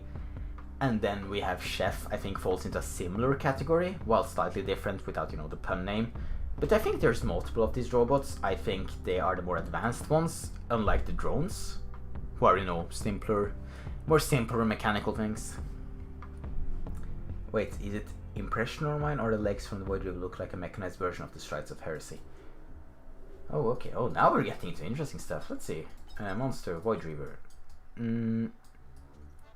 Oh, it does. It's more like crab legs. It lacks the talons. If you see, they're just. Can you even see it? The chat window might have not been the best idea. You can see the points, and then you can go to Strides of Heresy and you can see talons. So they're kind of more streamlined version, but I think that's just legs. I hate to like dampen people's spirits, but I think there's a point when you need to like realize, okay, maybe we're looking too deep. Yes, meow, there's Medi. Janitor's over here smacked the out of you of the dust into the trash bin with a hammer. Yeah, you just kill the dust. You know, that's why don't more janitors do that? If you kill the dust, it won't even return. You know, that's why your rooms get dusty. You brush the dust, you throw it in the bin, it just escapes out in the night. Handy cleans up rude guests with his mallet. Damn, thought you might have seen something on it. I wish, Knight, I wish. Don't worry. I mean, it's on 3 people out in the game. I think they watch a lot of YouTube. I'm not sure what they do in their spare time. I know they watch Wooly. He is the biggest Risk of Rain streamer as of now. They even reference him in the patch notes. So they're at least aware of the content creation. They also retweeted, when the game was released, someone made a Risk of Rain song. And they retweeted it. So they're at least aware of the content. I know I tweeted my video to it at like once or twice. And, you know, I never got the reactions, so I stopped. Don't want to bother them. Well, there you go, Aglo. This is a real nice stream. Hope we do more streams like this in the future. I don't think I can do them often because I think there's only so much you can talk about. But I want to do one of these streams when the artifact update hits. Like, when it hits, I'm going to get every log I can get. I'm going to sit down with you. You can shout your theories at me, and it's going to be great. So I think there's going to be at least one more. I might also just, you know, play some games, do some, you know, regular ass streams if people are interested in that. But, you know, if people are here for Risk of Rain lore, so I'm not going to blame them for that. Def E, a defense system of a military camp. Def E. Def E. Well, that's a good pun. Should suggest that. The most curious driver is Rex. Well, interestingly enough, I find him the least curious because he's the only one we have information on. But his nature is indeed very curious. I also, again, he's a part of the video. You might notice a trend, but he's also a part of the video I'm working on. So, we're going to see, I think you're going to enjoy it. I'm going to work really hard on getting this video out. I have no school, so, you know, nothing's stopping me. So you should see it reasonably fast. But Rex is indeed very interesting. What happened to the children in Sky Meadow? They got destroyed. Like, the spaceship, or like, well, this like spaceship or whatever shuttle they were using, like the naturalist D. Furden and his good friend Farson, like, it crashed and like it smushed the children. Like, those children are dead. I'm sorry. Children are... I feel like children are just magnets for unfortunate nature. Like, they get killed in Risk of Rain 1, they get killed in Risk of Rain 2. They're not doing well. They got killed in Risk of Rain 2 and they're not even in the game, like, as an enemy. Poor children. Rex is Missile Plant Boy. That's certainly one way to explain it. I guess that's the counter to Acrid being poison, doggo. Is that what you younglings call their heroes? Knight says, I hope in the 1.0 update they add replacements for all your abilities with heresy items and you turn into a funny bird. That'll be fun. I think they're going to add more heresy items at least. Because here it says, you know, the visual creation of Kurskan the Heretic, 5. And then this is 3. So we know there's at least 5 of them. So, you know, that could be an active item plus 4, like, normal items. Yes, some Jemmy, that was Sanctuary Garden in the background. Screams echoing in the background of the stream. I'm not sure if that's a comment on the music or if my mother sneezed again. Like, sometimes she sneezes and sneezes so loud, like people can hear it through the microphone. So yeah, I think they'll add more heresy items, and I feel like people are expecting a transformation, so them not adding it, people will just be a bit disappointed. So what will happen to the whole species? Will there be children, parents, grandparents? Interestingly enough, parents didn't go extinct even after first game, neither did children. And grandparents are in the game unused. That doesn't mean they exist, but it's definitely been thought about, Hopo, to like develop the spirit biology even further. We might see them in the new update, they might refine the parent, or we might never see them. Like, Risk of Rain has a history with tons of unused content. Would you like to contact the authorities? Yes, no. Oh, no authorities. I'm safe. Thank you, Eric. So only have 3 items in development, though, which makes me sad. Maybe they add more. You mean, yeah, these under construction. I'm not sure how representative they are. I feel like, because when... I'm not really sure it's always been this amount of wrenches. It might have been. I'm not going to claim it hasn't. But, you know, they're also delaying the update. It might be even more items. I don't think we should keep your expectations too high, keep them reasonable. But, you know, I wouldn't say, like, there might be more than 3 items. I wouldn't be surprised if they added more. But, you know, they might focus their efforts, so they have to make a final boss, the final stage, that's going to take a lot. Yeah. Yeah, I hope so too. Was a joke about Terraria summoning on this stream being a hell moment on the gameplay in the future. I was gonna say that I can't wait to see what the final boss in trailers will look like in the game. Yeah, if we assume that is the final boss. For those who don't know, gonna bring that up quickly. You don't want to include everyone. Not everyone might be aware. If you look at the end, before the Dancing Golems Easter egg, yeah. Here you can see like this silhouette of a thing. And you know, it kind of looks like Providence in Risk of Rain. It's auto-completed. You can imagine how many times I've searched it. Like, you see the halo. It's similar. So I don't think that's Providence. Providence is confirmed to be dead by developers. It might be Spirit. It might be the relative, if this halos is like the trademark of the species. But I don't... if this is the final boss, I'm not sure. There's been talk of this trailer that it wasn't even animated by Hoppo, or like, well, not animated, but like they weren't involved. They like gave permission, and I haven't found any evidence for it, so I can't really say anything for sure. But I don't think this will be a final boss. But I don't think the relative itself will be a final boss. I think there might be a secret boss or something, you know, because not everyone is going to read the lore. And making like the final boss kind of dependent on the lore might, you know, not feel as good for everyone. Like, you could understand Providence without reading anything. Like, he crashed your ship, you want revenge, you know, that's easy. But here it's like, well, you have to decipher these logs and then decipher them this way, and then you have to have a certain understanding of how the world is, and then you have to also play the first game, and this is the boss of like Risk of Rain 2. I don't think that would be as like inclusive for others. Yeah, hi Frenzy. Good to see you. I was thinking of the Jar of Souls. Completely forgot about Terraria. Oh, Jar of Souls. Oh, yeah, that's also a great log. The Jar of Souls is like, it's one of the most simplest, but yet so very effective.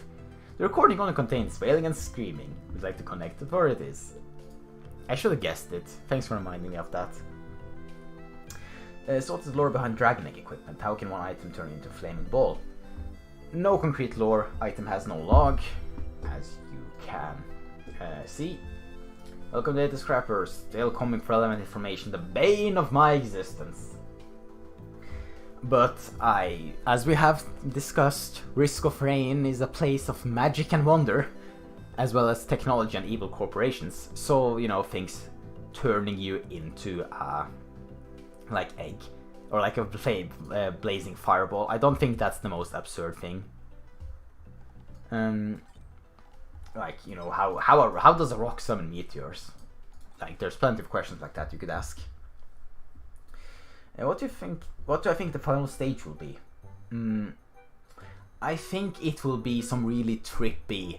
I think it will be the moon, something related to the moon, and it's going to be really trippy and warpy and all that. It does look like its old design, yeah. But I think the like stage will be. I don't think it will be contact light. they can't do the remains, and also like most of the ship flew off in the game. So I think it will be something none of us expects, but the moon will be related somehow. Let's see. Now, Samsyamiyami, I like that name, that's such a cool name, is actually referencing to more unused content, and one of them is, let's see, where is it? Unused enemies. Because there, as you can see, oh, there, as you can see, this is the unused like design for Providence. This was early one, and you know, it does have a slight resemblance to it, halos and more like robed figure. Might be a callback to it. I wouldn't like take that as recording. Also, this is my friend Frenzy Light. He makes Smash Brothers videos. Nice to see you jumping by. You should all check him out if you have the time or you like Smash Brothers. My favorite, the volcanic egg, is probably the magma worm's egg. That's interesting. It's kind of weird because the biology of the magma worm. The magma worm is basically like in itself, the worm is kind of like a bunch of flesh, you know, it's a bunch of flesh, it's a big worm, and the thing that's making like it sentient is the eye. It's like a parasite, and you know, but like at the same time, I'm not sure of the anatomy of worms. They might make eggs, they probably do, and it could be one, you know, volcanic, but I feel like the most common, like the only thing that binds them is the fact they're both fire related. You know, it could be Ifrit's egg for all that we know. But yeah, it's a fairy. Gravity. I said I have to go, love it, but see ya, Frenzy, thanks for stopping by. I think the final stage will be the moon, and there will be the heretic. Very possible. It's building up. I believe we'll either fight the heretic or the relative, and one of them will be like a secret fight. The heretic will be the final boss, which is a heresy. Oh, hi, Big Question Game. I don't think I greeted you. Welcome. I think that's a solid assumption. I wouldn't say it's guaranteed. Like, giant crab. Oh, yeah. Oh, you want to look at unused content in Risk of Rain? That's so fun. But like, how do you say it? There's many possibilities. Hoppo like to surprise you. You know, they like to do some extra. They, you know, so I wouldn't like count it out in as, you know, them being like, oh, it's going to be one of the two entities, like that's hinted. We're still missing a lot of pieces to the puzzle. But yeah, in Risk of Rain 1, you know, Huntress was going to have a demon form, Chef was a melee ninja character, there was a cyborg. This character was actually re-implemented in the Starstorm mod. You should check that out. Pyro was there, heavy prototype for Enforcer, Christmas hat. Like, there's so much cool unused content. You know, they had mimics. Like, people are talking about, oh, we should add teleporter mimics. Like, you know, mimics, they have been considering it. Suiciders, also added by the Starstorm mod.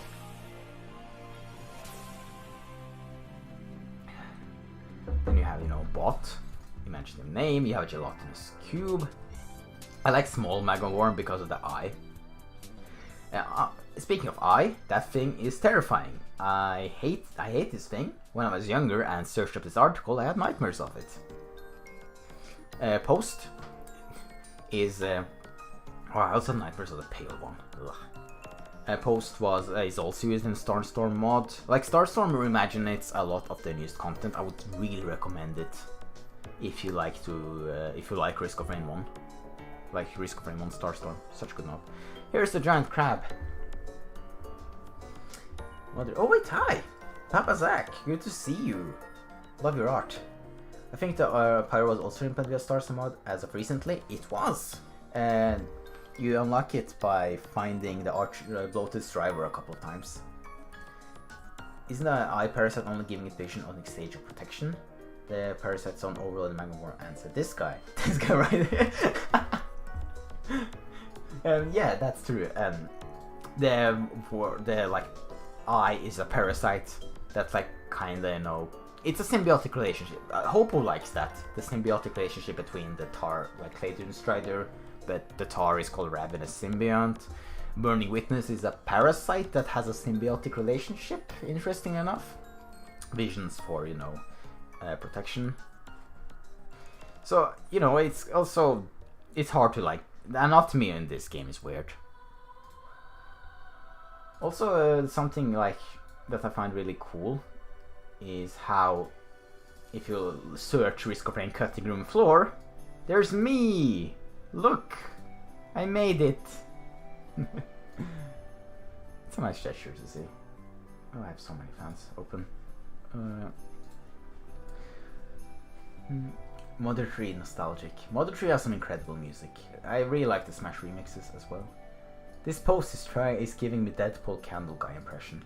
Dude, Deadpool, that's a good game. I really need to like get around to finishing that game. I also want to make a lore video on that one day. I think that's like my plans. That would be really fun. Like by the end of 2020, I will make a Darkest Dungeon, Endless Gungeon, some more Risk of Rain, Deadpool lore video. I think that's my goal. Let's see if it keeps up. Yeah.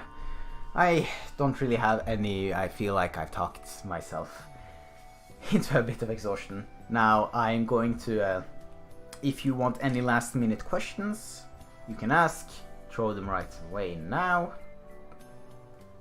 And then I'm going to, you know, I think you can get your questions in last minute now. And then I think I'm going to call it a day. 3 hours is good for my first stream, I would say. I need to finish Deadbolt as well. I need to stuck. I got stuck on a level and never got back to it. Deadbolt, I've heard, is very hard. Can be very hard at times, but it has such an interesting lore. Excellent, that's noted, Jabber. You're also not the only one. There's been a lot of like people who have been asking me about it. You have influence in the way we think about the lore in some way. I do, and I really hope that you get from me that I want to encourage. I want to bring inspiration and encourage like discussion. Don't take my word as facts or anything. Like, I want you to use the knowledge and have a place to discuss. If I say something that doesn't make it like immediately canon, I hope like people understand that distinction. My goal is just let more people enjoy the Risk of Rain lore, which I think is so incredibly interesting. How was my day? I had my last day of school today. We had this weird thing where we had to like write a compliment to all our classmates on a paper, and I don't know everyone in my class that well. So it was, you know, you kind of have to scramble your brain, like, I've had like one interaction with you, and you know, it kind of default, well, you're very nice, and you didn't do me harm. And like, is that a compliment? And that was most of the highlight. Oh yeah, this stream also almost didn't happen. There were some construction workers that were like fixing a bit of technology in here, and like they were making such a ruckus. I couldn't kind of like, I couldn't like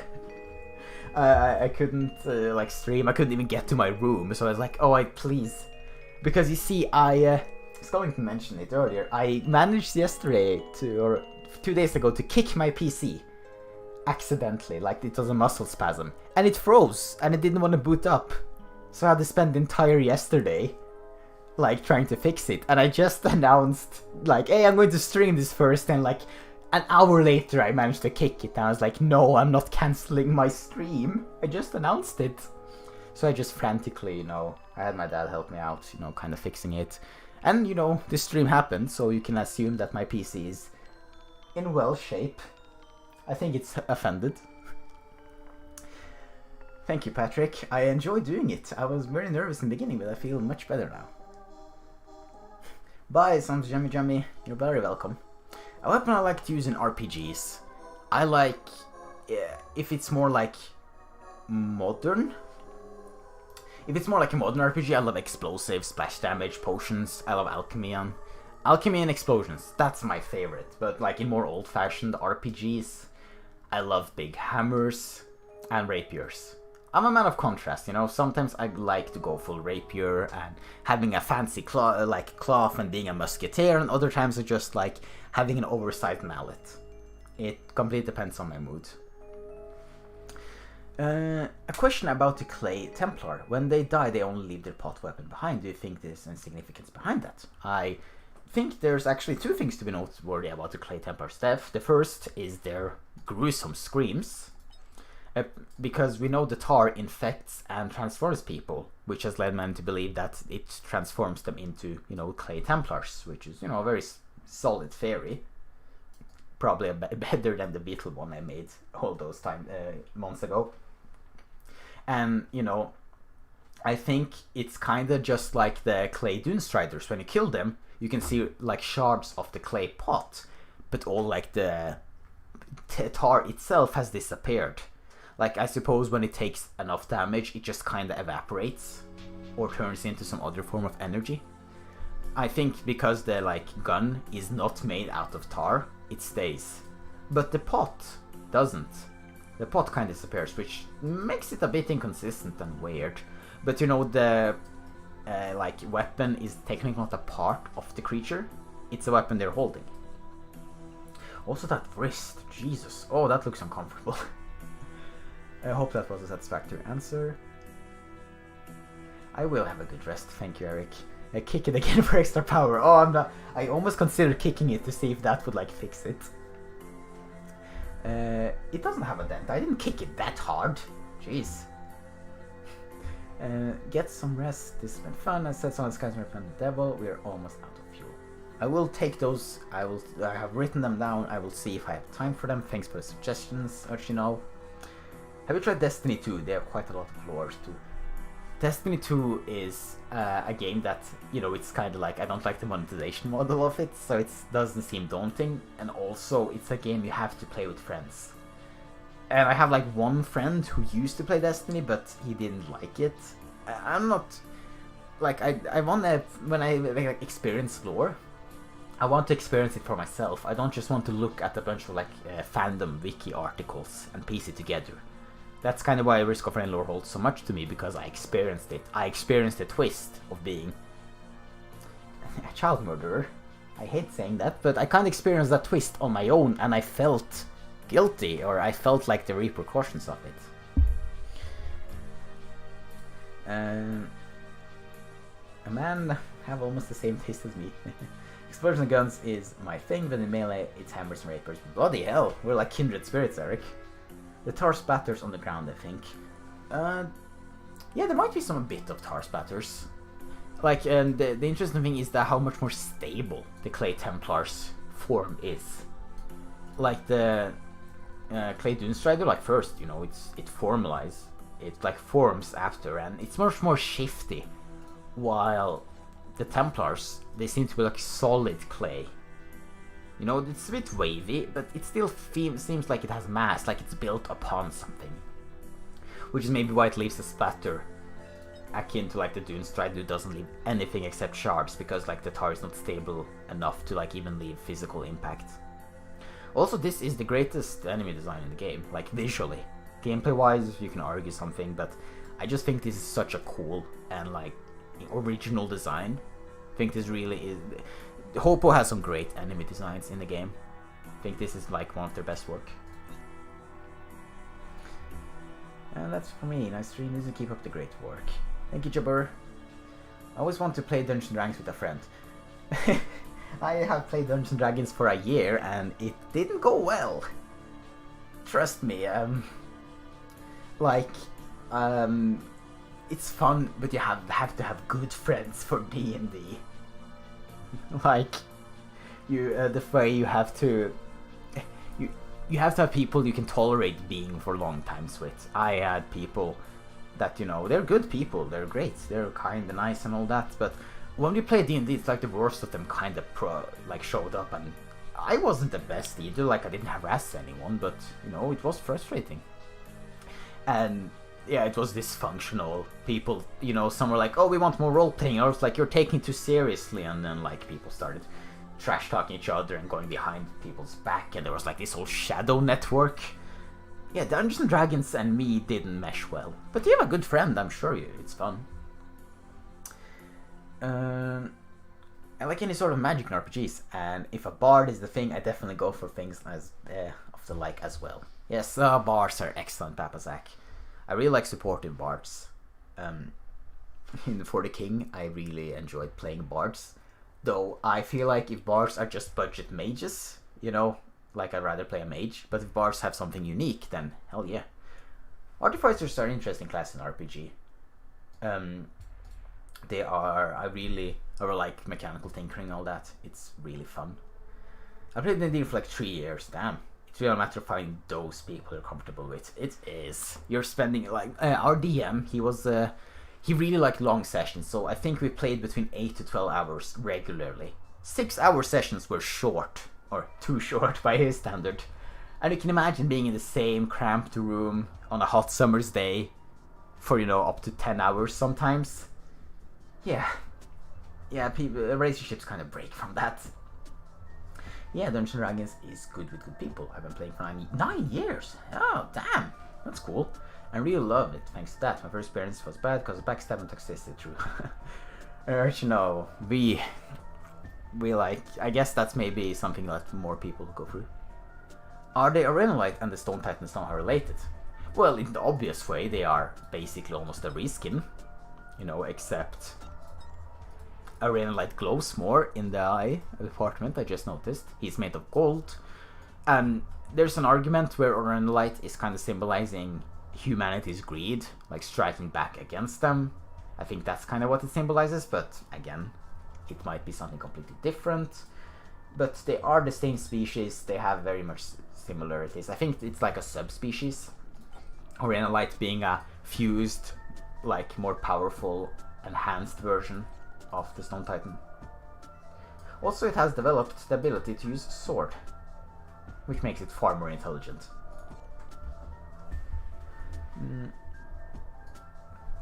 Right, it kind of feels weird like closing stream, but I think that's going to be it for today or tonight, whatever your time zone is.